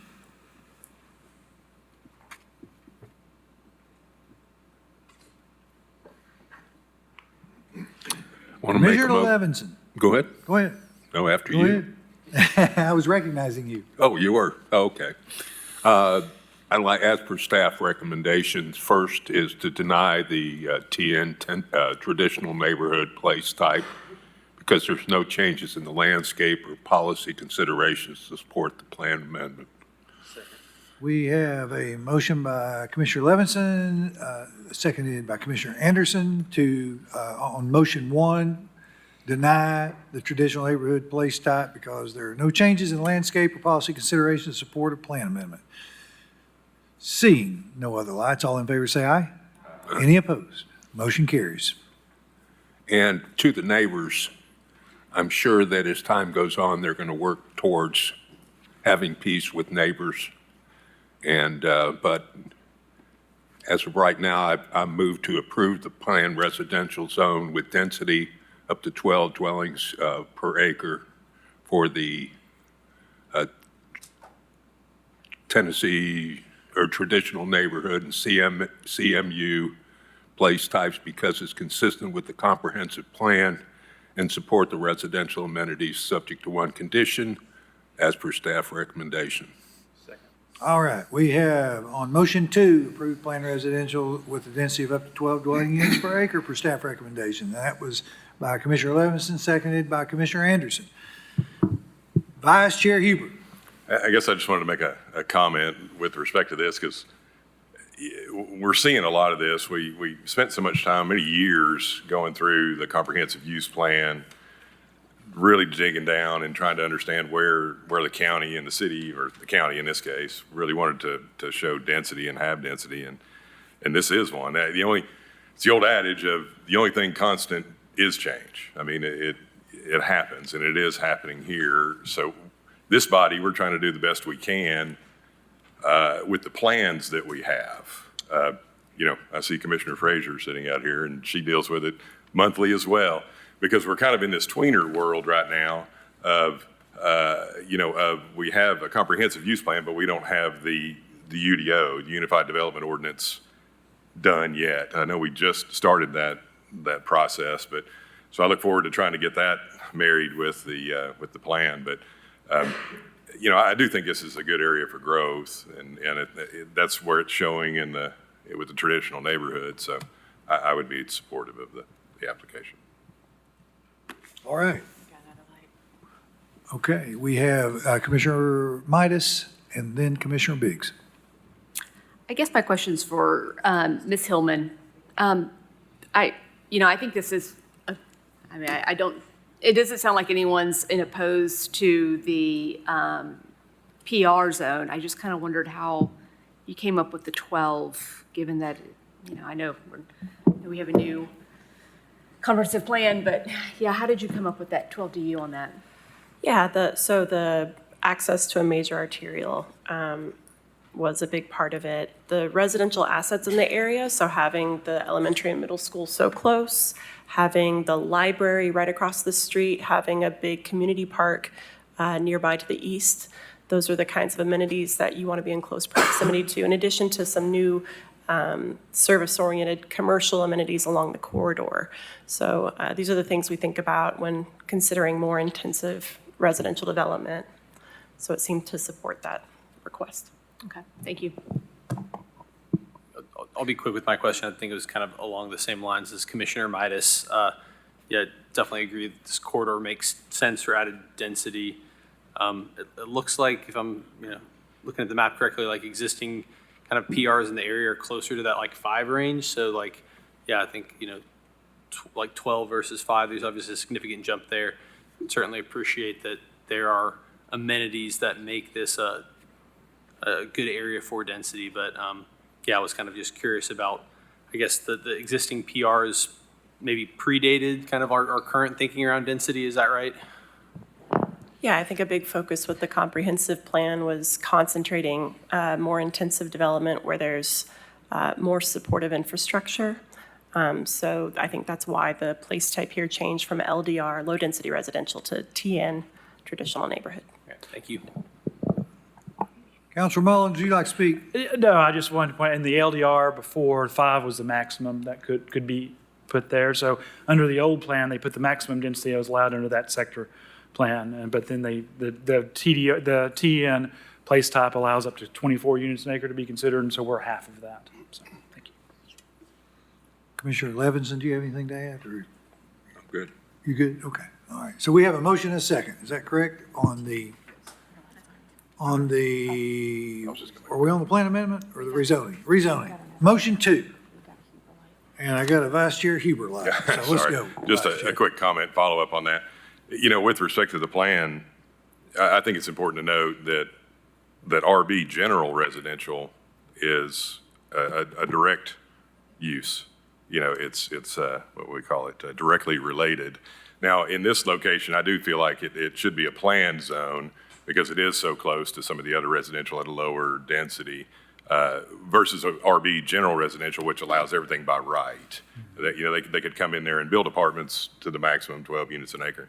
Yet with the planned residential, it will come back in front of us and we will be able to evaluate the plan versus it just going straight down to engineering. Thank you. Okay, so we have a motion and a second on the rezoning to approve planned residential of 12 dwelling units per staff recommendation. Seeing no other lights, all in favor say aye. Any opposed? Motion carries. Thank you.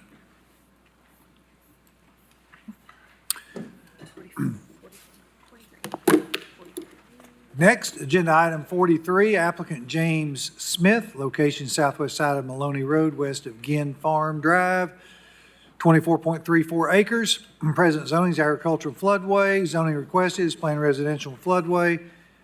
Existing land use, water, agricultural, forestry, vacant land, and rural residential. Density proposed up to 2 dwelling units per acre. This will require one motion. Staff recommendation: approve the planned residential zone with up to 2 dwelling units per acre because it's consistent with the Knox County Comprehensive Plan and surrounding development. A floodway zone would be retained. Is the applicant present? Storm Schuler, 307 Blue Peacock Way, Seymour. All right. Do we have any opposition? We do have opposition. Would you like to speak first, Mr. Schuler? I'll defer. Okay. Good afternoon. I'm Suzanne Ball. I'm the president of the Gazebo at Waterford Cove Homeowners Association. We're the community directly across the cove. Yes, that one. Okay, so we're here. We have a couple of quick questions regarding the application, and maybe we can get these answered. I note that it indicates here that this piece was annexed into the city in 1993. KGIS has always indicated that that is not the case, that they are county, not city. So one of those two is probably inaccurate, and we'd like to get that clarified.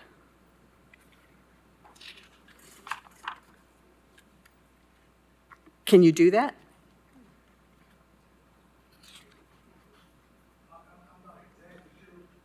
I'm not exactly sure what you're asking. You want to? Whether this is accurate in the application, that they were annexed into the city, even though KGIS maps indicate they are not. We would have to look into that. I don't know. Okay, thank you. Yeah. Appreciate your doing that, yes. I also note that this is going to require geotechnical survey before you can approve or disapprove it. Has that been done already? Has that survey been submitted? Don't know. You'll take that into consideration, however, before you make a decision, correct? Yes? If that's the requirement, we will. Okay, Yes. very good, very good. With regard to the impact that this will have on traffic, we have the same issues that other neighborhoods do. Maloney Road is only 17 feet wide. Our community has an entrance into our community that's a left turn across oncoming traffic with a hill that is a blind hill followed by a blind curve. So adding this amount of traffic would be dangerous for our residents. We have 27 properties in our community. So please keep that in mind when you make this decision. I also note that under the Utilities Board section, under current property information, it shows that they are not on septic. Speaking with KUB about that, they indicated that This community is not on sewer, so they're either on sewer or septic, and maybe that's something we would prefer you to look at before you make your decision as well, please. KUB indicates that they would need to tie into the sewer system, which is inside our community gates at this point, and that they would need an easement across our property. We prefer not to do that. So we would please ask you to consider not changing the zoning for this property and adding the up to 48 new homes in that area. Thank you for your comments. Thank you. Is that all we got? All right, I'd like to start out by kind of answering Suzanne's questions. To my knowledge, this property is not in the city. There's never been any indication to us that it was in the city. We've done surveys, normal zoning stuff. A lot of the geotechnical work and that type of thing would be handled more on the concept side of things with engineering and the other staff members. That's certainly part of what we could do during a concept approval after the zoning is approved. Same thing with the traffic she mentioned. And then as far as the sewer goes, we have an approval letter from KUB that we're able to tie on to the sewer. There hasn't been a specific design about access points or anything like that. Happy to work with the community, and if there is something that we need to work with the neighboring homeowners, we'll certainly do so. There has been a little bit of misinformation possibly spread about the way that the case study was put out there. What our ultimate intent here, we're a partnership that has adjacent properties out on the point there, serving the existing, on the existing driveway. There's 2 vacant lots, and then the end lot in the middle lot where our home is all part of this partnership. We've been subjected to an easement on the property next door for a while now.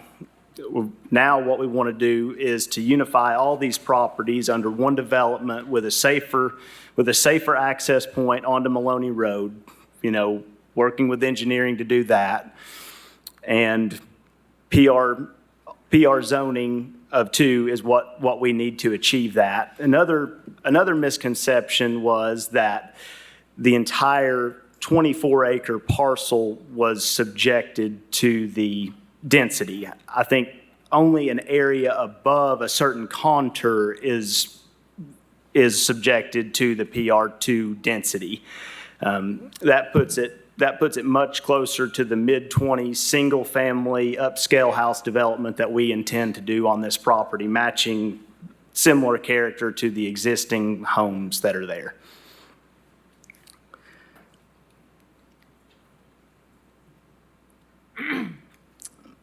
Basically, we ask that you guys approve per the staff recommendation at 2 per acre of PR. Thank you. Thank you. Commissioner Adams. I've got 2 questions. You can stay up there. Yeah. The first one is about what you just brought up in terms of the density. Yes. Because you said you were being subjected to sorry to nitpick, but I think that's what you're requesting is the PR2. So, and Mike may be able to speak to this some too. The entirety of the parcel, I think, is 24 acres, but there's a contour line of the floodway that only the area above that specific contour line ties into the zoning itself. Can you elaborate, maybe?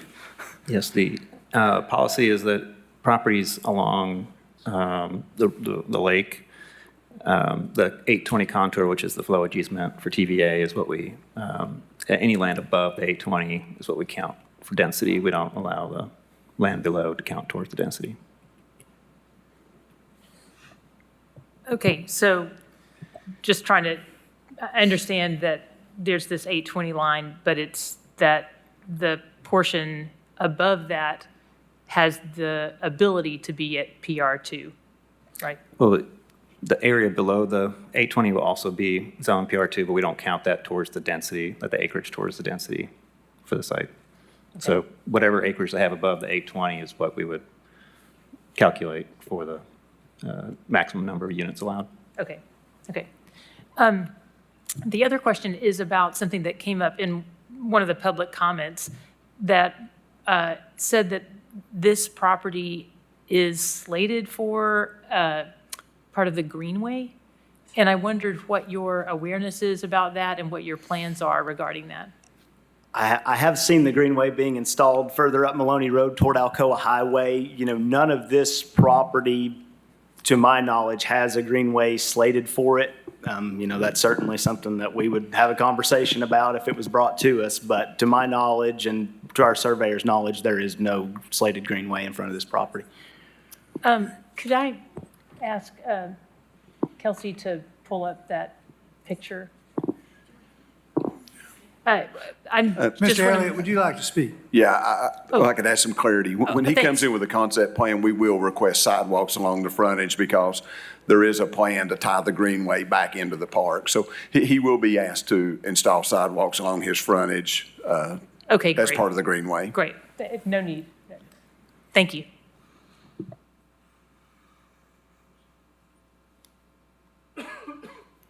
Any other comments? Commissioner? Chair will entertain a motion. Oh, Commissioner Browning. Oh, I was just going to say, I think this looks like a fabulous development, and I think staff's got it right. So I'd like to make a motion to approve the PR Plan residential zone with up to 2 dwelling units per acre, because it is consistent with the Knox County Comprehensive Plan and surrounding development. The floodway zone would be retained.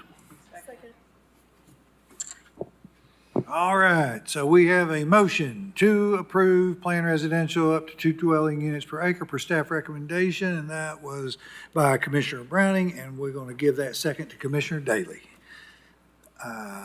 See no other lights, I do not think. All in favor say aye. Any opposed? Motion carries. Thank you. Thank you. Let's take about a 10-minute break. You never get a 5-minute. All right, let's get started. Agenda item 44. Applicant Masana Investments LLC, location east side of Hill Road, north of Cabbage Lane, and across from the terminus of Cantrell Boulevard, 14.13 acres. Present zoning is agricultural, zoning requested, plan residential, existing land use, agricultural, forestry, and vacant land. Density proposed is up to 4 dwelling units per acre. Staff recommendation is to approve the planned residential zone up to 4 dwelling units per acre because it's consistent with the Knox County Comprehensive Plan and the surrounding area. And we have the applicant before us. Do we have any opposition? We do have opposition. Mr. Davis, you would like to defer. Okay. So, Stan Nally. And then we'll have 2 more, Harvey Fitch and David Crosby. All right. Okay. Good afternoon. I'd like to start out by complimenting the Planning Commission and the staff.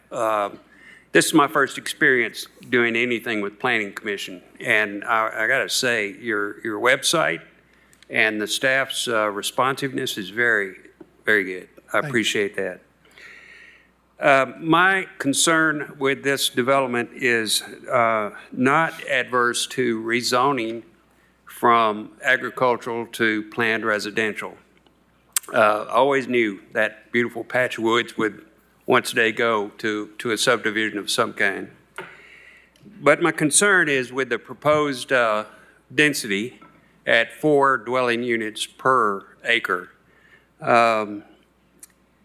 The staff, in its own analysis of the property, admits that the surrounding developments, the surrounding neighborhoods, are up to 3 dwelling units per acre.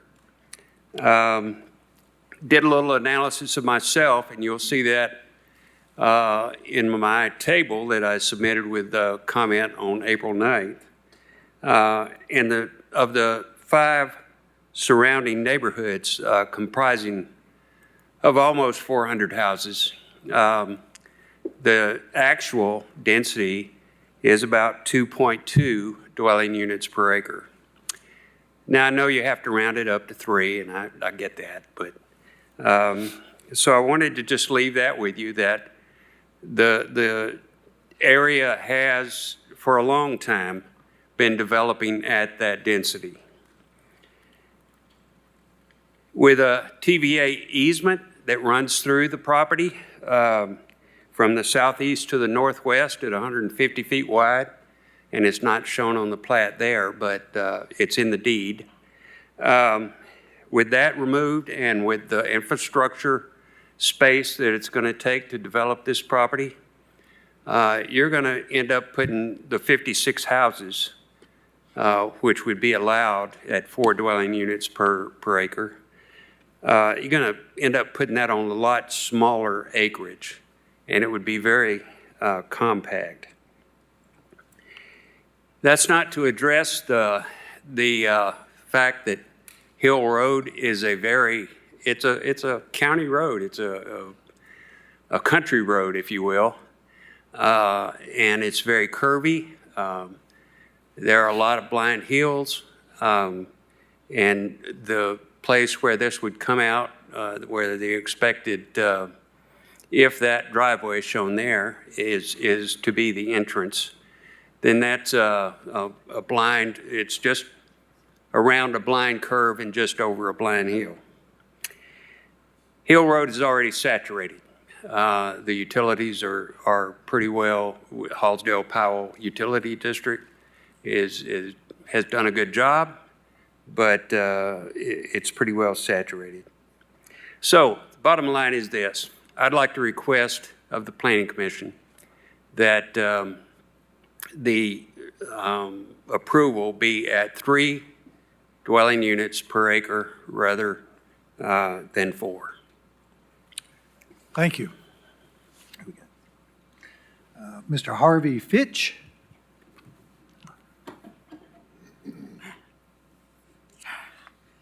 Hi, I'm Harvey Fitch. I live at 4308 Foothills Drive, which is the adjoining property. And I probably have one of the same complaints everybody has, that the traffic in that area is totally ridiculous. I've lived here since 2019. When I moved here in 2019, I could come and go from my house to just about anywhere at just about any time except for the school, when the school's let out. And now I can't.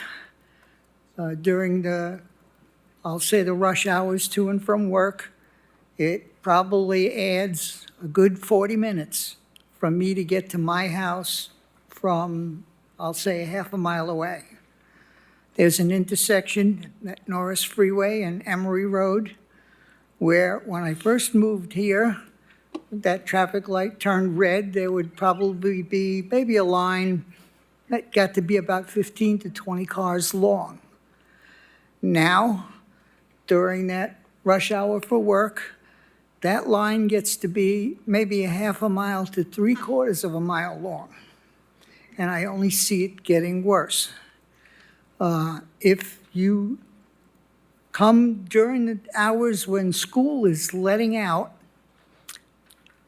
when you go up Andersonville Pike, as soon as you turn from the traffic light to Emery Road onto Andersonville Pike, it's a downhill about 200 feet down the hill. As soon as you pass the service driveway to the funeral home, there's a small bridge that goes over a creek. Okay, that bridge is just barely wide enough for 2 cars to pass by each other. When school is letting out, the parents picking up their children line up on that road till they're past that bridge. So that means if you're heading in that direction towards the school, you're not going nowhere. Mr. Fitch, if you could wrap up, please, I'd appreciate it. You pretty much have to stop. Okay? If there needs to be an ambulance or a fire apparatus, they're not going to get through there. One other thing I'd like to bring up with the question which I saw nothing about in those plans is the access to Hill Road would be the only access, or are they considering adding or trying to add another entranceway into or through one of the other developments? And that would concern me because we've already got too much traffic going through our developments now. And that would be a concern that I would have, or a question that I would like to know of. Appreciate your comments, and the developer, I'm sure, will address that to you. And we have one more speaker, and that's Mr. David Crosby. Mr. Crosby, if you keep your comments, please, to a minute, minute and a half, I'd appreciate it. I'll do my best. Okay. I'm David Crosby. I live at Lot 4 in Foothills Drive. It's directly behind the property. All I see is wood line from my house.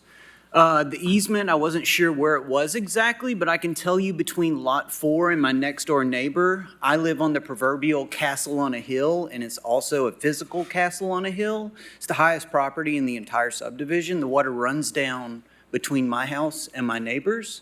And when you get to the property, I know the property a lot better than the current owner who inherited it after their parents died 8 years ago.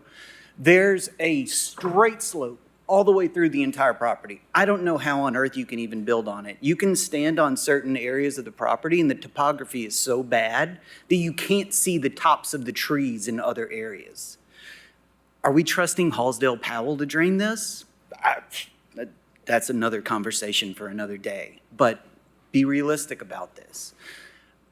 I don't know where this is supposed to go. You know, we read that Halls has it. It's the rural community that's left of Knoxville. It's kind of all you have left of rural community in Knoxville. Halls has it. We don't know what it has, but it has it. It has the best schools in Knoxville, aside from Farragut being second place. It has the highest economy, retired people that are contributing taxes here. My wife is the lead teacher at Halls Elementary, and I can tell you, Halls has it, but it won't have us if this goes through, because I will be gone. Thank you for your comments. Thank you. Mr. Davis? Scott Davis, P.O. Box 11315, Knoxville 37939. I appreciate y'all's time. I respectfully request y'all approve as per MPC staff recommendation. Commission?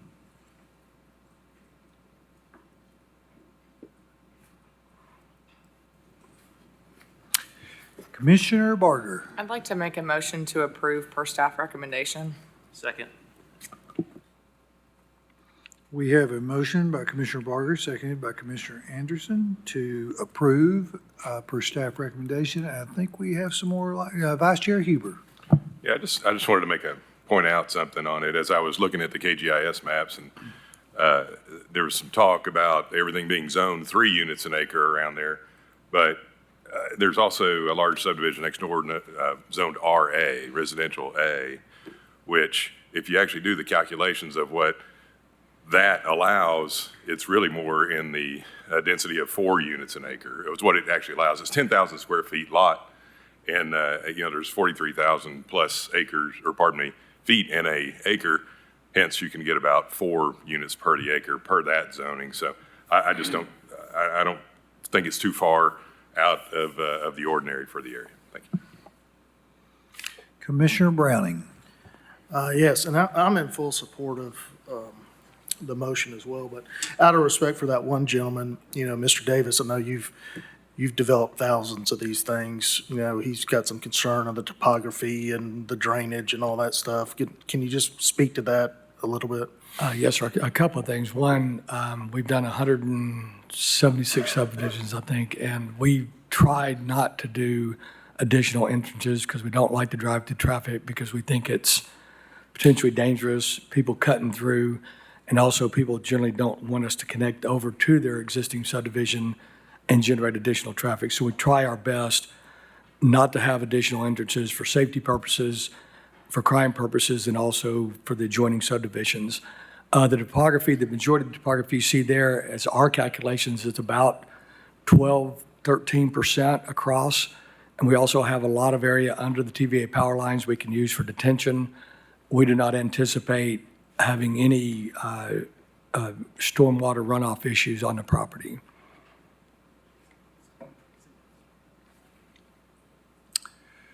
Commissioner Adams. To address the question of density, I appreciate the opposition and what Commissioner Huber said, but wondered if Ms. Warner could speak to the thought process that went into the 4.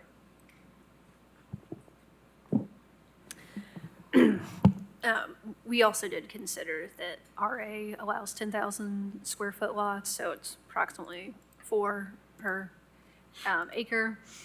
I think that was one of the bigger ones. There is one subdivision a little bit north that is PR up to 4. That's also relatively close right there.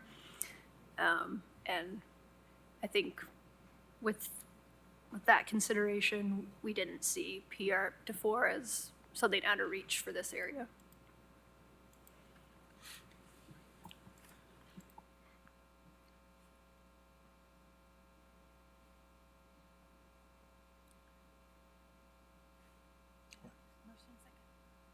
Oh, we do have a motion second? I've already forgotten that. Okay. You wait on me then. Had a moment. All right. So we have a motion and a second to approve per staff recommendation up to 4 dwelling units per acre. All in favor say aye. Any opposed? Motion carries. Thank you. Thank you all for your time and your service. Thank you. Thanks for waking me up. All right, agenda item 45, applicants 1222 Development LLC, location south side of Millertown Pike, east of Presnell Road, 10.46 acres. Present zoning's agriculture. Zoning requested plan residential and existing land use agricultural, forestry, and vacant land. Density proposed up to 7.5 dwelling units per acre. Staff recommendation is to approve the planned residential zone up to 4 dwelling units per acre because it's consistent with Knox County Comprehensive Plan and change of conditions. Is the applicant present? I am. All right. And do we have any opposition? Any opposition? Seeing no opposition, would you like to speak? Oh, absolutely. I'm happy to answer any questions. I know that staff has recommended a reduction to 4 units an acre from my original request of 7.5. I wanted to just explain the thought process of what I was looking for. This is, at least in my mind, currently designed as a 55 and up single-level townhome community. It was to be something that, again, is an HOA-driven community, no maintenance, obviously controlled by that, including the upkeep.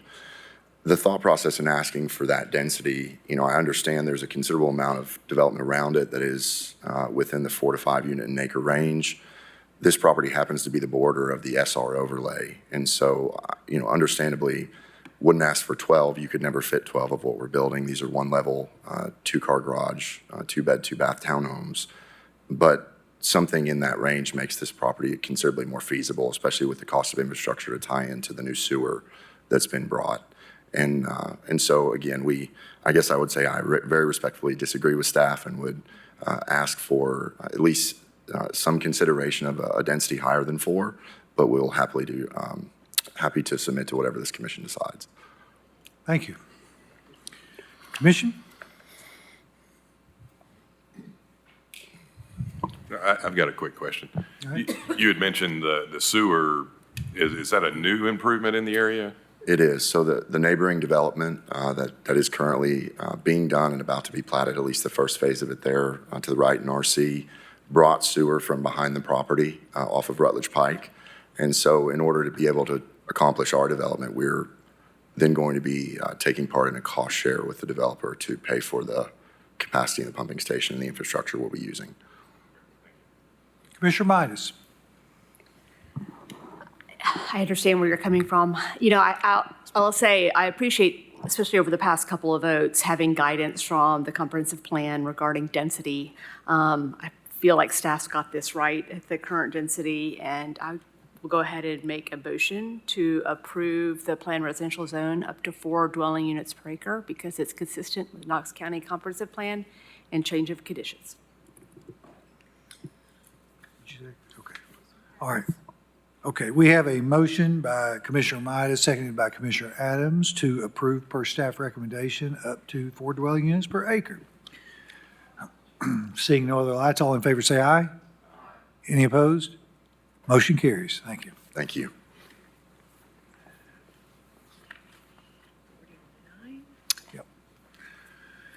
Next is agenda item 49, subdivision Isabel Estates, applicant developer Eagle Bend Development, location north, east, and south sides of Moonbeam Lane and Nightshade Lane, north of Tall Shadow Lane. Approximate acreage, 5.67 acres.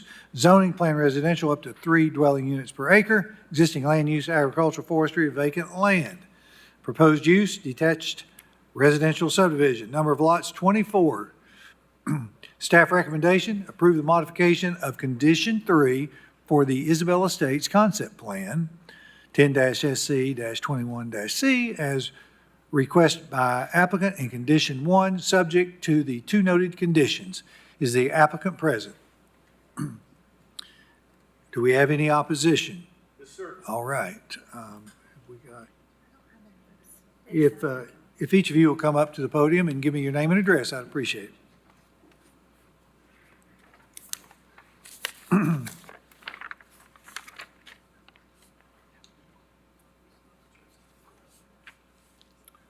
Thank you. My name is Paul Barrow. I live at 6712 Tall Shadow Lane, Knoxville.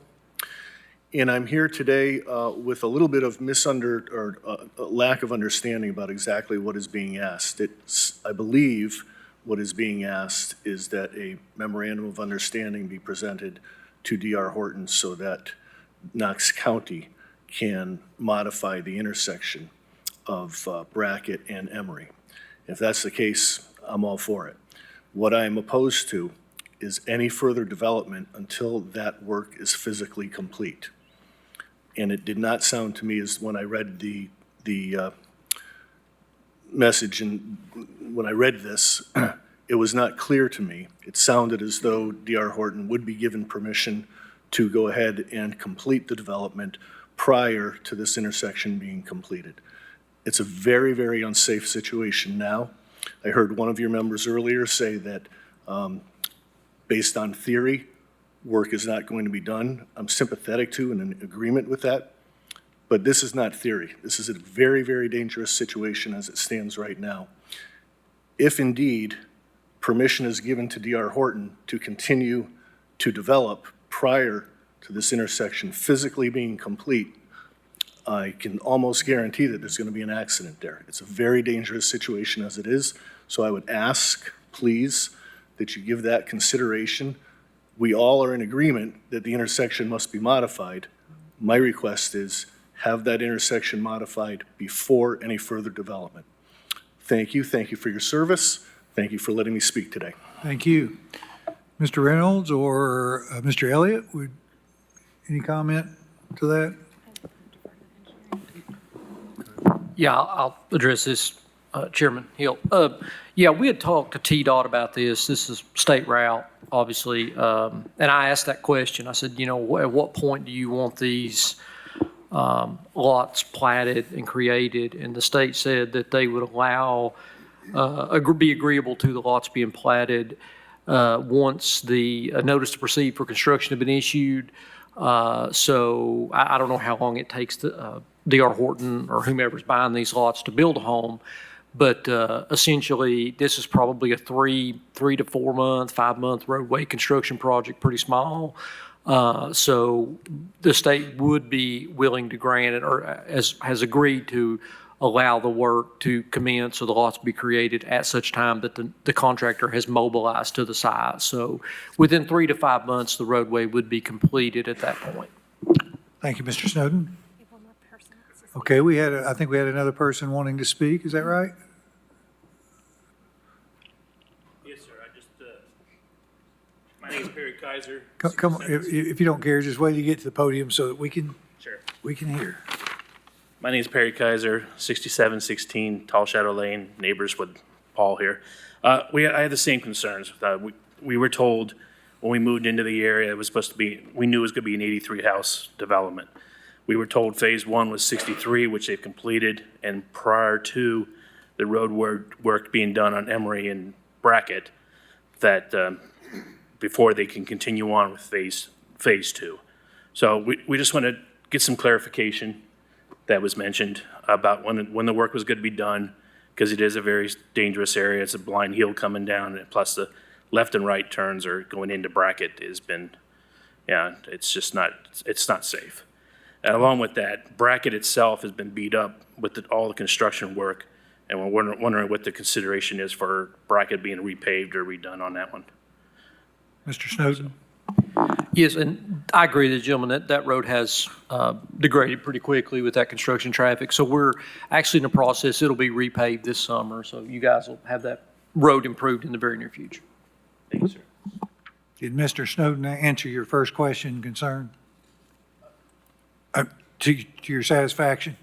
I'll be honest, with the echo in here, it was hard for me to even hear it all. It sounded to me like it was likely that the improvement would be made prior to people living there. Is that right? Yes, Commissioner. Chairman Hill, essentially, sir, the state has allowed the development to occur, but they want the lots to be created at such time the contractor mobilizes to the site. So I think the thought was that the roadway construction, house construction would run concurrently so that when the houses are occupied, essentially the turn lane would be complete, was their logic. Gotcha. I think that's a mistake. Okay. But I Thank you. appreciate the clarification. Okay. All right. Okay. Let's see. Commission.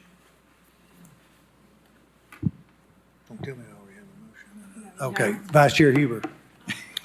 Yeah, I think with the legally binding document that's in place now with the MOU, I understand what you're saying about the timing of it, but if they're going to be mobilizing and working on this project, I personally don't have any issue with it. I think the community is covered with that legal document. So I'll go ahead and make a motion to approve the modification of condition number 3 for Isabel Estates Concept Plan 10-SC-21-C as requested by the applicant in condition number 1, subject to 2 conditions. Second.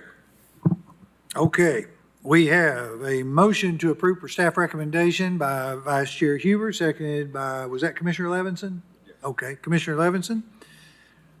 Let's see here. Seeing no other lights, all in favor say aye. Any opposed? Motion carries. Thank you. All right.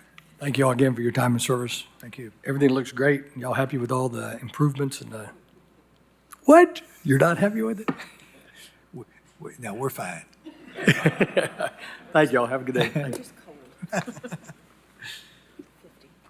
All right, moving on to agenda item 50, subdivisions Belltown, applicant developer Belltown LLC, location north of Liberty Bell Road terminus, north of the Golden Bell Street terminus, approximate acreage 55.14 acres, zoning agriculture and planned development, existing land use, agricultural, forestry, vacant land, proposed use, detached residential subdivision, number of lots 161. Let's see here. We've got, oh boy, we've got 6 motions. If y'all want to loosen your legs and move around, it's going to take me a while to read these. So motion number 1, approve the variance to reduce the minimum vertical curve on Road H from STA 6 plus 45 plus 7.95 from K equals 25.00 to K equals 23.23 based on the following evidence of hardship. A, natural topography prevents the ideal extension of a vertical curve without requiring excessive cut and fill, and the reduced K value will allow for less filling within the adjacent closed contour. B, the site has several closed contours and a TVA easement that are unique to the site. C, approval of the variance is not anticipated to be detrimental to public safety, health, or welfare because the request meets AASHTO design standards. Knox County Department of Engineering and Public Works recommends approval of this variance based on justification provided by the applicant. Motion 2, related to variance 2, approve the variance to reduce the minimum vertical curve on Road I from STA 6 plus 75 to 7 plus 61.9 from K equals 25.00 to K equals 23.82A. Natural topography in the area makes it challenging to meet the standards with the intersection of Road P and Alley C in the close proximity and prevents the ideal extension of a vertical curve without requiring excessive cut and fill. B, the location of this request has topographic constraints and the site has several closed contours and a TVA easement and are unique to this site. C, approval of variance is not anticipated to be detrimental to public safety, health, or welfare because the request meets AASHTO official design standards. Knox County Department of Engineering Public Works recommends approval of this variance based on the justification provided by the applicant. Motion 3, variance 3. Approve the variance to reduce the minimum broken back tangent on road K3 to STA 0 plus 69 to 1 plus 16 from 150 feet to 47 feet. A, the shape of the property and the topography in this location did not allow the street grid to connect further to the west, resulting in a short loop road.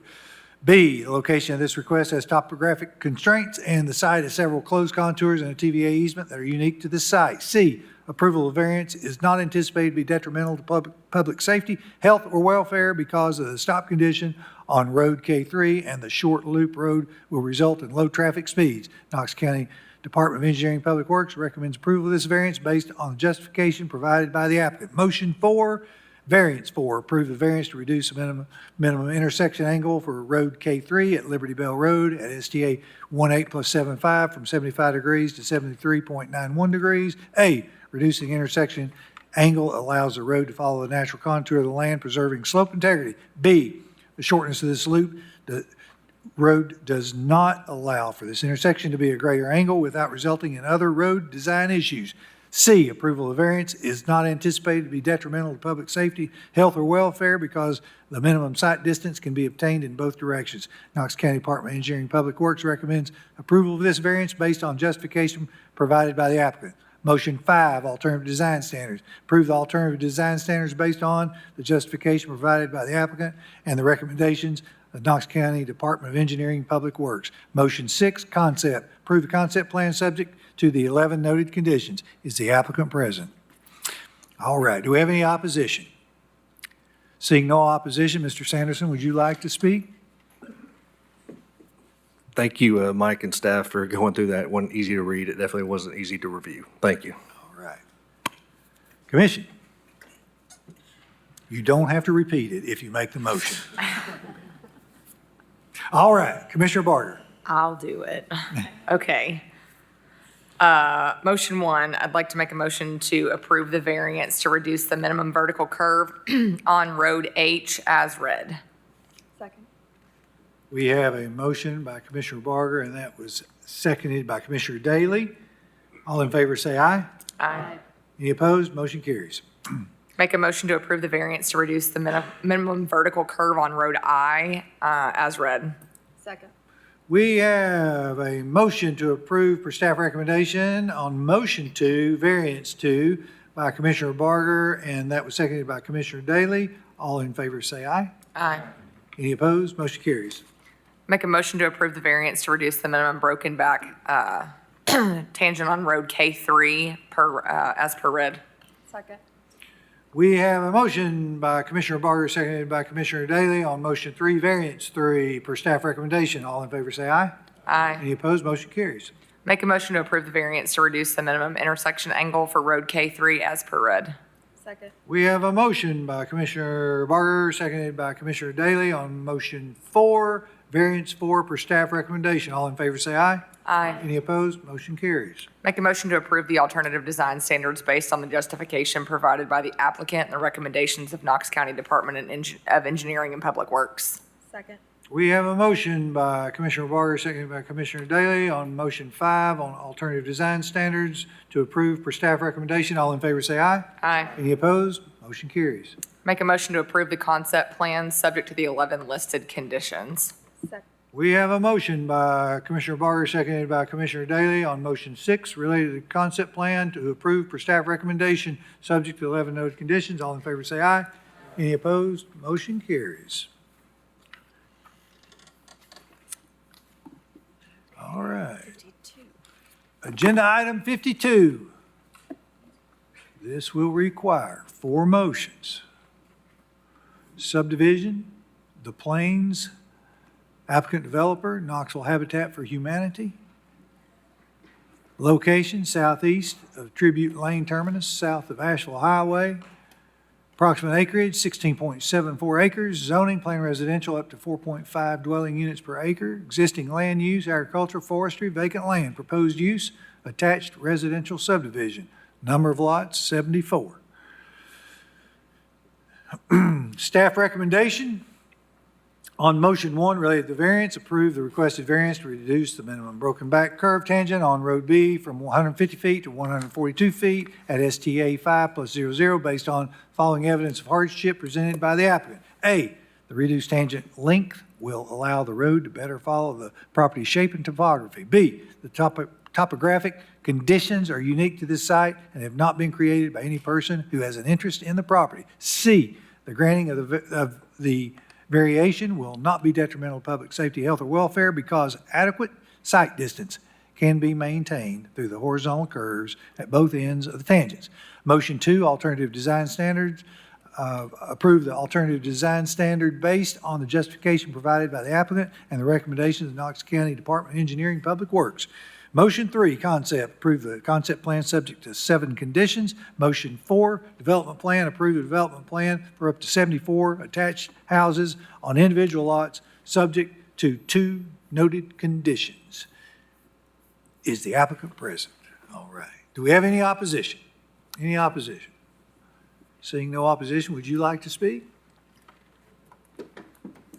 Bill Terry, 1501 Washington Avenue. I just wanted to say that the staff is doing a great job. Thank you. Thank you. All right. Commission, let's see here. Commissioner Levinson. I want to make a motion to approve the request variance to reduce the minimum broken back curve tangent on Road B from 150 to 142 at the station at STA 5+0 based on the following evidence of hardship presented by the applicant. The following. Okay, we have a motion by Commissioner Levinson, seconded by Commissioner Barger to approve motion 1 variance. All in favor say aye. Any opposed? Motion carries. Make a motion to approve the alternative design standard based on justification provided by the applicant and the recommendation of Knox County Department of Engineering and Public Works. We have a motion by Commissioner Levinson, seconded by Commissioner Barger. Related to motion 2, to approve for staff recommendation on the alternative design standard. All in favor say aye. Any opposed? Motion carries. I want to make a motion to approve the concept plan subject to 7 conditions. We have a motion by Commissioner Levinson, seconded by Commissioner Barger to approve the concept plan subject to the 7 noted conditions. All in favor say aye. Any opposed? Motion carries. I want to approve the development plan for up to 74 attached houses on individual lots subject to the 2 conditions.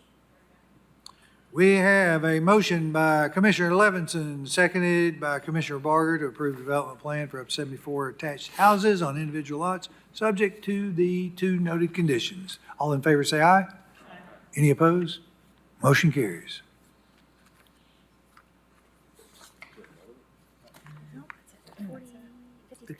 Fifty-three. Agenda item 53, applicant Mark C. Tucker. Location, northwest corner of the intersection of Duck Pond Way and Pond Runway.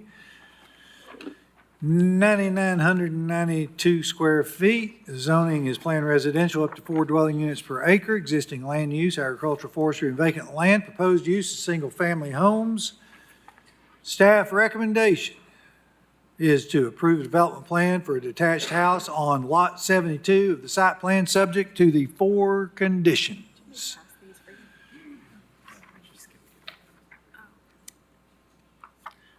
All right.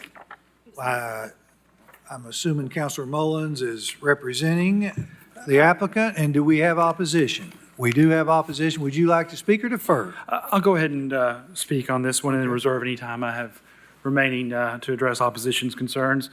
Ben Mullins, 550 West Main Street. This is a development plan for one lot in the parks at Babley subdivision.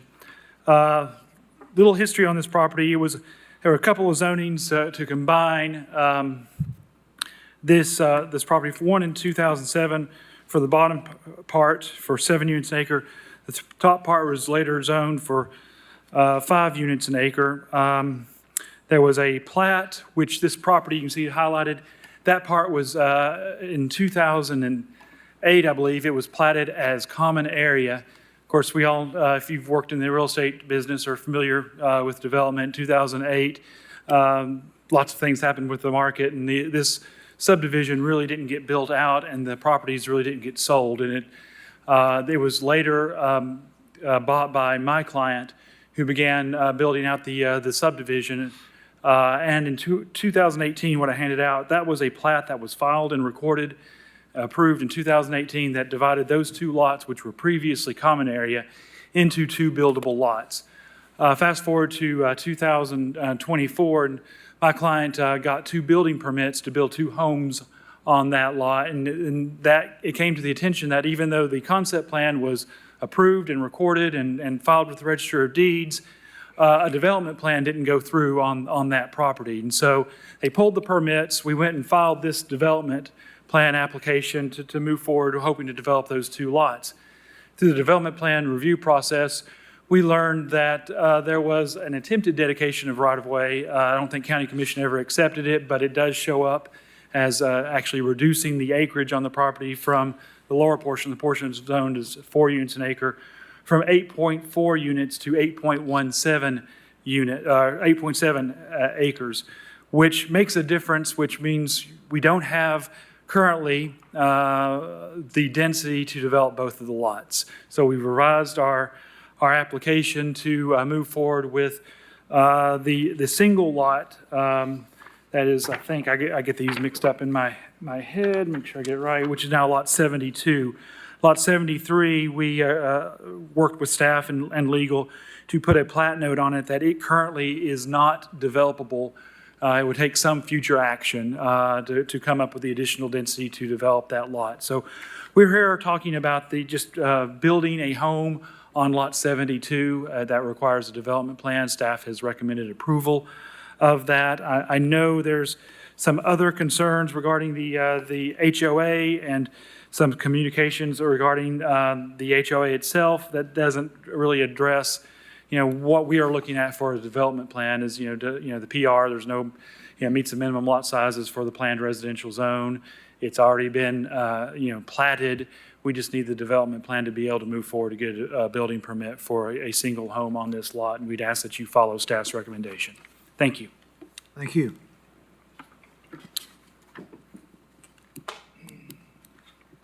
Commission? Oh, I'm sorry, we have opposition. Ms. Skowinski, is that right? Very good. All right. A lot of people get it wrong. Yeah. So hi, my name is Susan Skowinski, and I'm here speaking on behalf of myself and the other concerned homeowners in the association at the Park at Babley subdivision. We respectfully ask that you deny the approval of development of Lot 72. This proposal does more than place one house. It alters the foundational design of our neighborhood.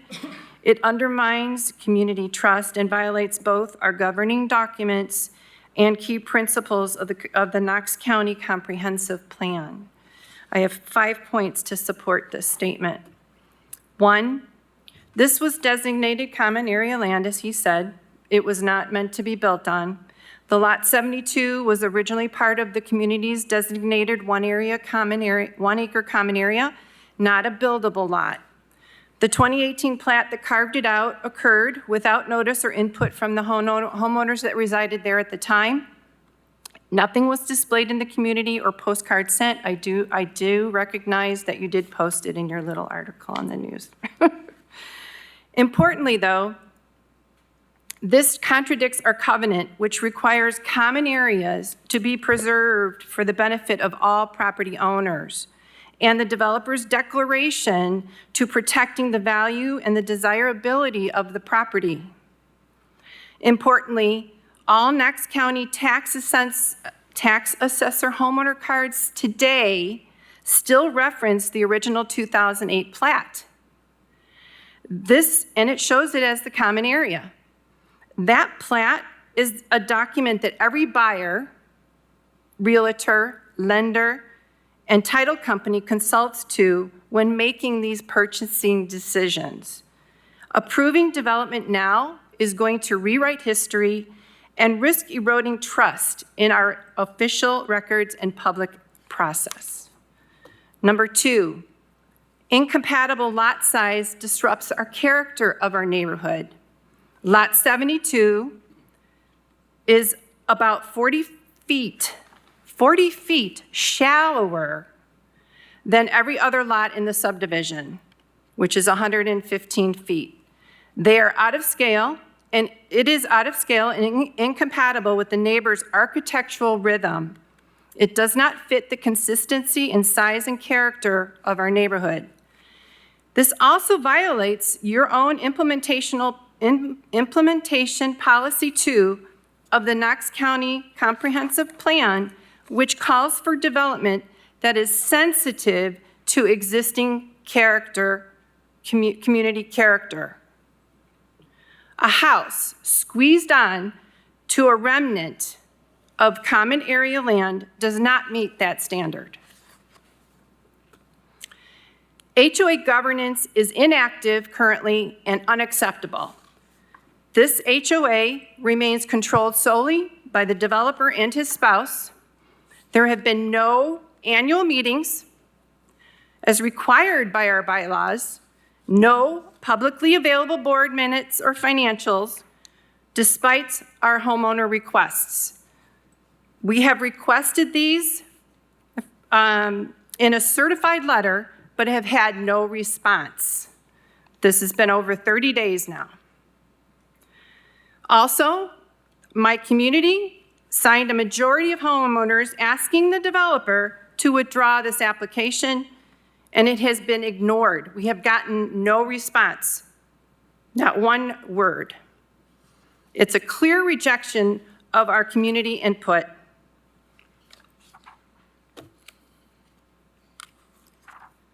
This sets a harmful and irreversible precedence to what you're doing today.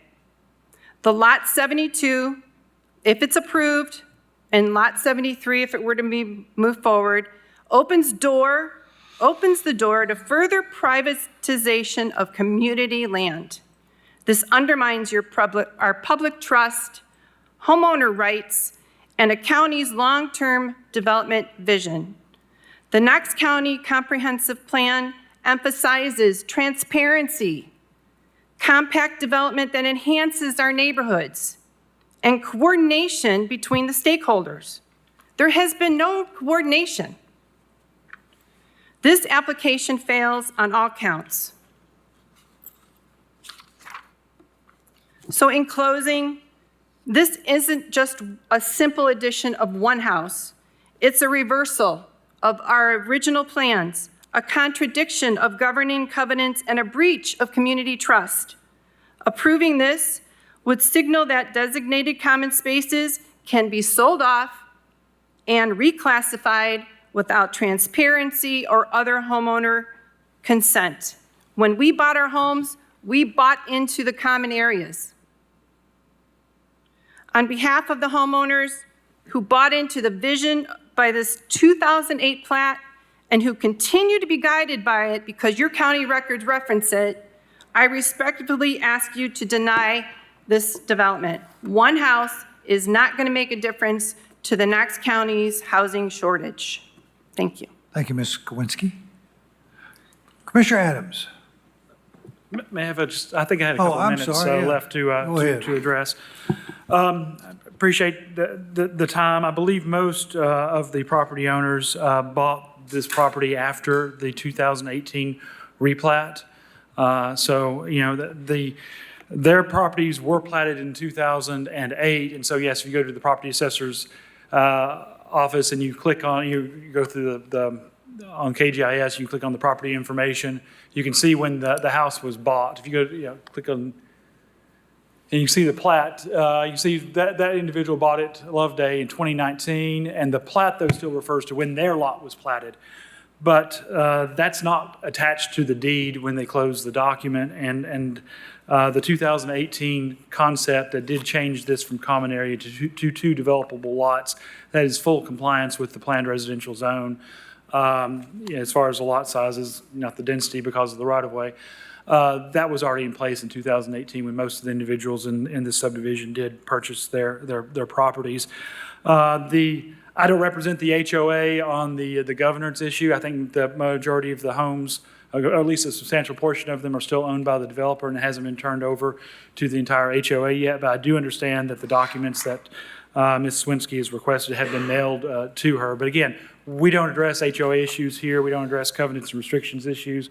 We address, what does the zoning allow and the requirements of a development plan. And per staff's recommendation, we meet that to be able to move forward with the development of the single home on this lot. So we would ask that you approve that. Thank you. Thank you. Commissioner Adams. I've got a couple of questions related to the historical aspects. And I don't know if this is to Councilor Blakeney or a staff member, but when we approve PR, the language typically around that is, we're giving PR so there can be increased density. We're recognizing that the developer may do something different just to help with circumstances of that property, and that typically that means there may be some type of amenity that is provided through that. And over the years, when we've struggled with what does the word amenity really mean, a lot of times it is referred to as, well, it's a common area. It's just a common area. So my question is about, because this case brings it up, what legal, what is legal in terms of if it was passed as a PR zone and the plan showed common areas, and that's how the PR zone was established, and then those common areas, which were the amenities, are sold off, what's the legality of that? Do you want to, I was going to say I wouldn't mind here, but do you have a planning position on that? No, I'd have to, I'm going to look. Counselor, did you want to speak? I just wanted to address, Commissioner Adams, I appreciate the question.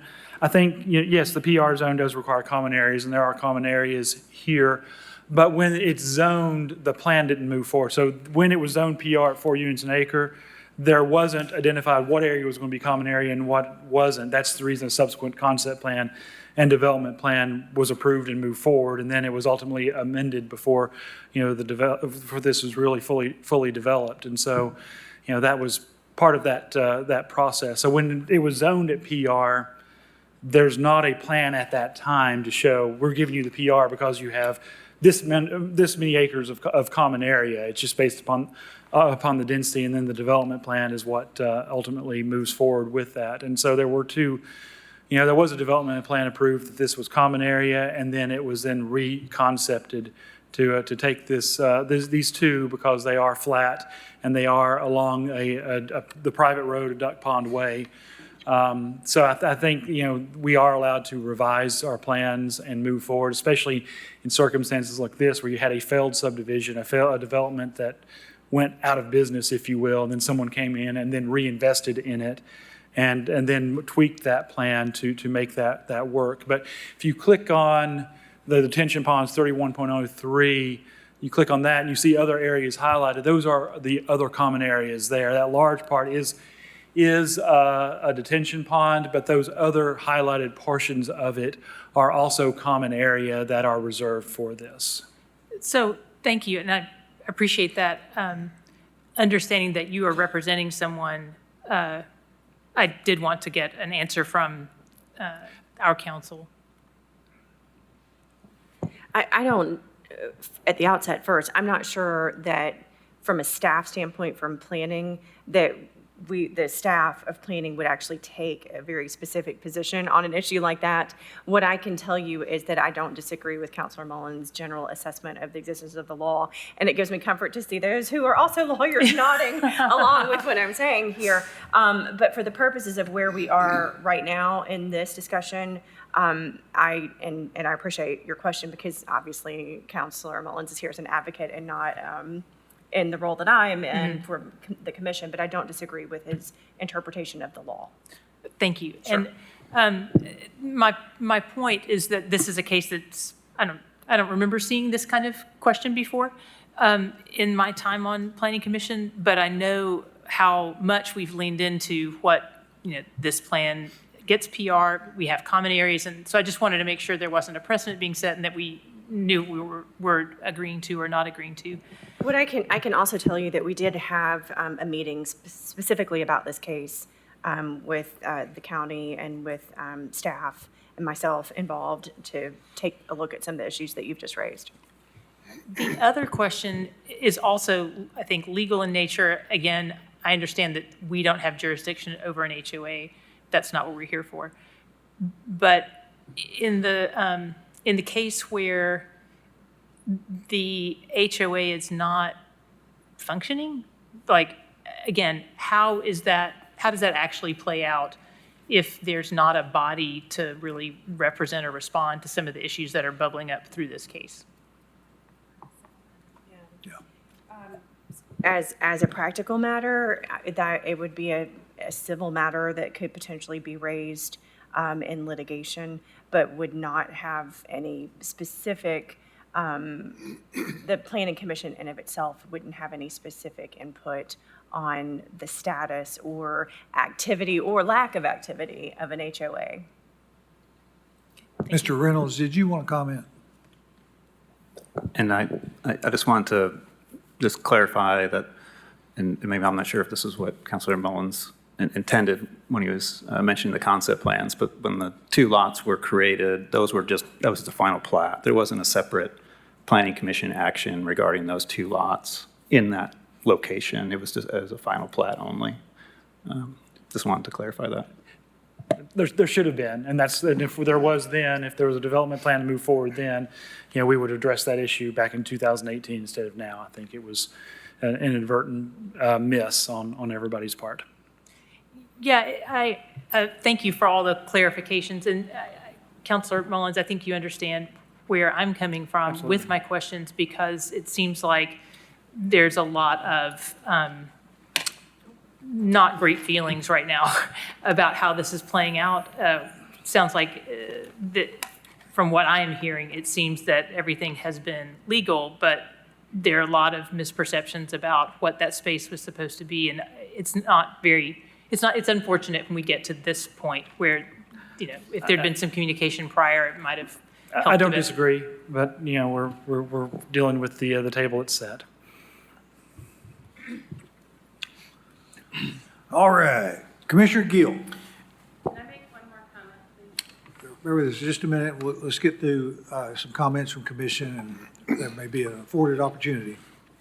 Okay, so I just, not to continue along on those comments, but those are a lot of where I was also kind of headed on here. But just to be completely clear and clarify and simplify this, is that when I was looking at the ownership reports on those different areas, those common areas definitely were quitclaimed and ceded to the homeowners association, and they are listed as such on the plat. And these two lots that we're referencing here, I don't see any record that ever happened. So these lots, when they were platted, have always remained the developer's lots. Is that fair to say? That's what we understand. So at no point where these actually legally became common area. So this is not a situation, as was suggested in some of the public comments, that this was common land and then somehow it was removed from that designation as common land and given back to the developer, and that the HOA never voted on this. These were never under the HOA's purview at By any the point. deeds, that's right. By the plat, it was initially intended to be common area, and then that was revised in 2018. But those lots, they have been platted. There's tax identification numbers assigned to them. There have been taxes being paid on them, like any other individually owned lot would be, where common area is tax exempt. Right. So the confusion is centering around that this is in the mind of the public common area, but in reality, it has never been common area, even if it was on a particular development plan that is no longer in effect, is what you're bringing us to. Okay, thank you. Thank you. Commissioner Anderson.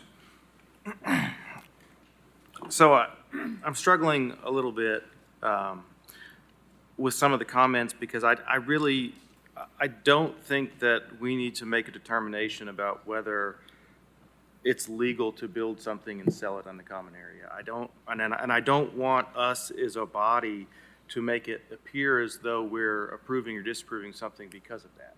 So I'd like to make a motion to approve per staff's recommendation because I think that staff's recommendation is based upon the information that we as a body should look at in approving or disapproving something.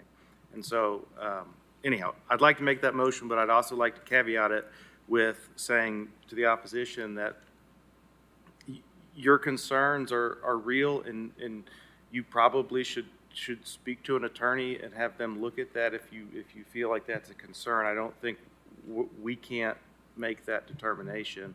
And again, I want to stress that I think as a vote here is not legally stamping something as proper or improper. It's just based upon what our role is and what information staff has, we're approving or disapproving. So that's my motion. Second. Okay, we have a motion by Commissioner Anderson to approve the development plan. Let's see, am I on the right one here? Yeah, to approve the development plan for a detached house on lot 72 of the site plan, subject to those four noted conditions, and that was seconded by Vice Chair Huber. Let's see. Seeing no other lights, all in favor say aye. Any opposed? Motion carries. All right. On to appointing a nominating committee to present a slate of officers for the 25-26 term at May 8, 2025 Planning Commission. And I am asking Commissioner Perez, Commissioner Browning, Commissioner Boyer to bring us that slate of officers, if you would so do that. All right. We are adjourned.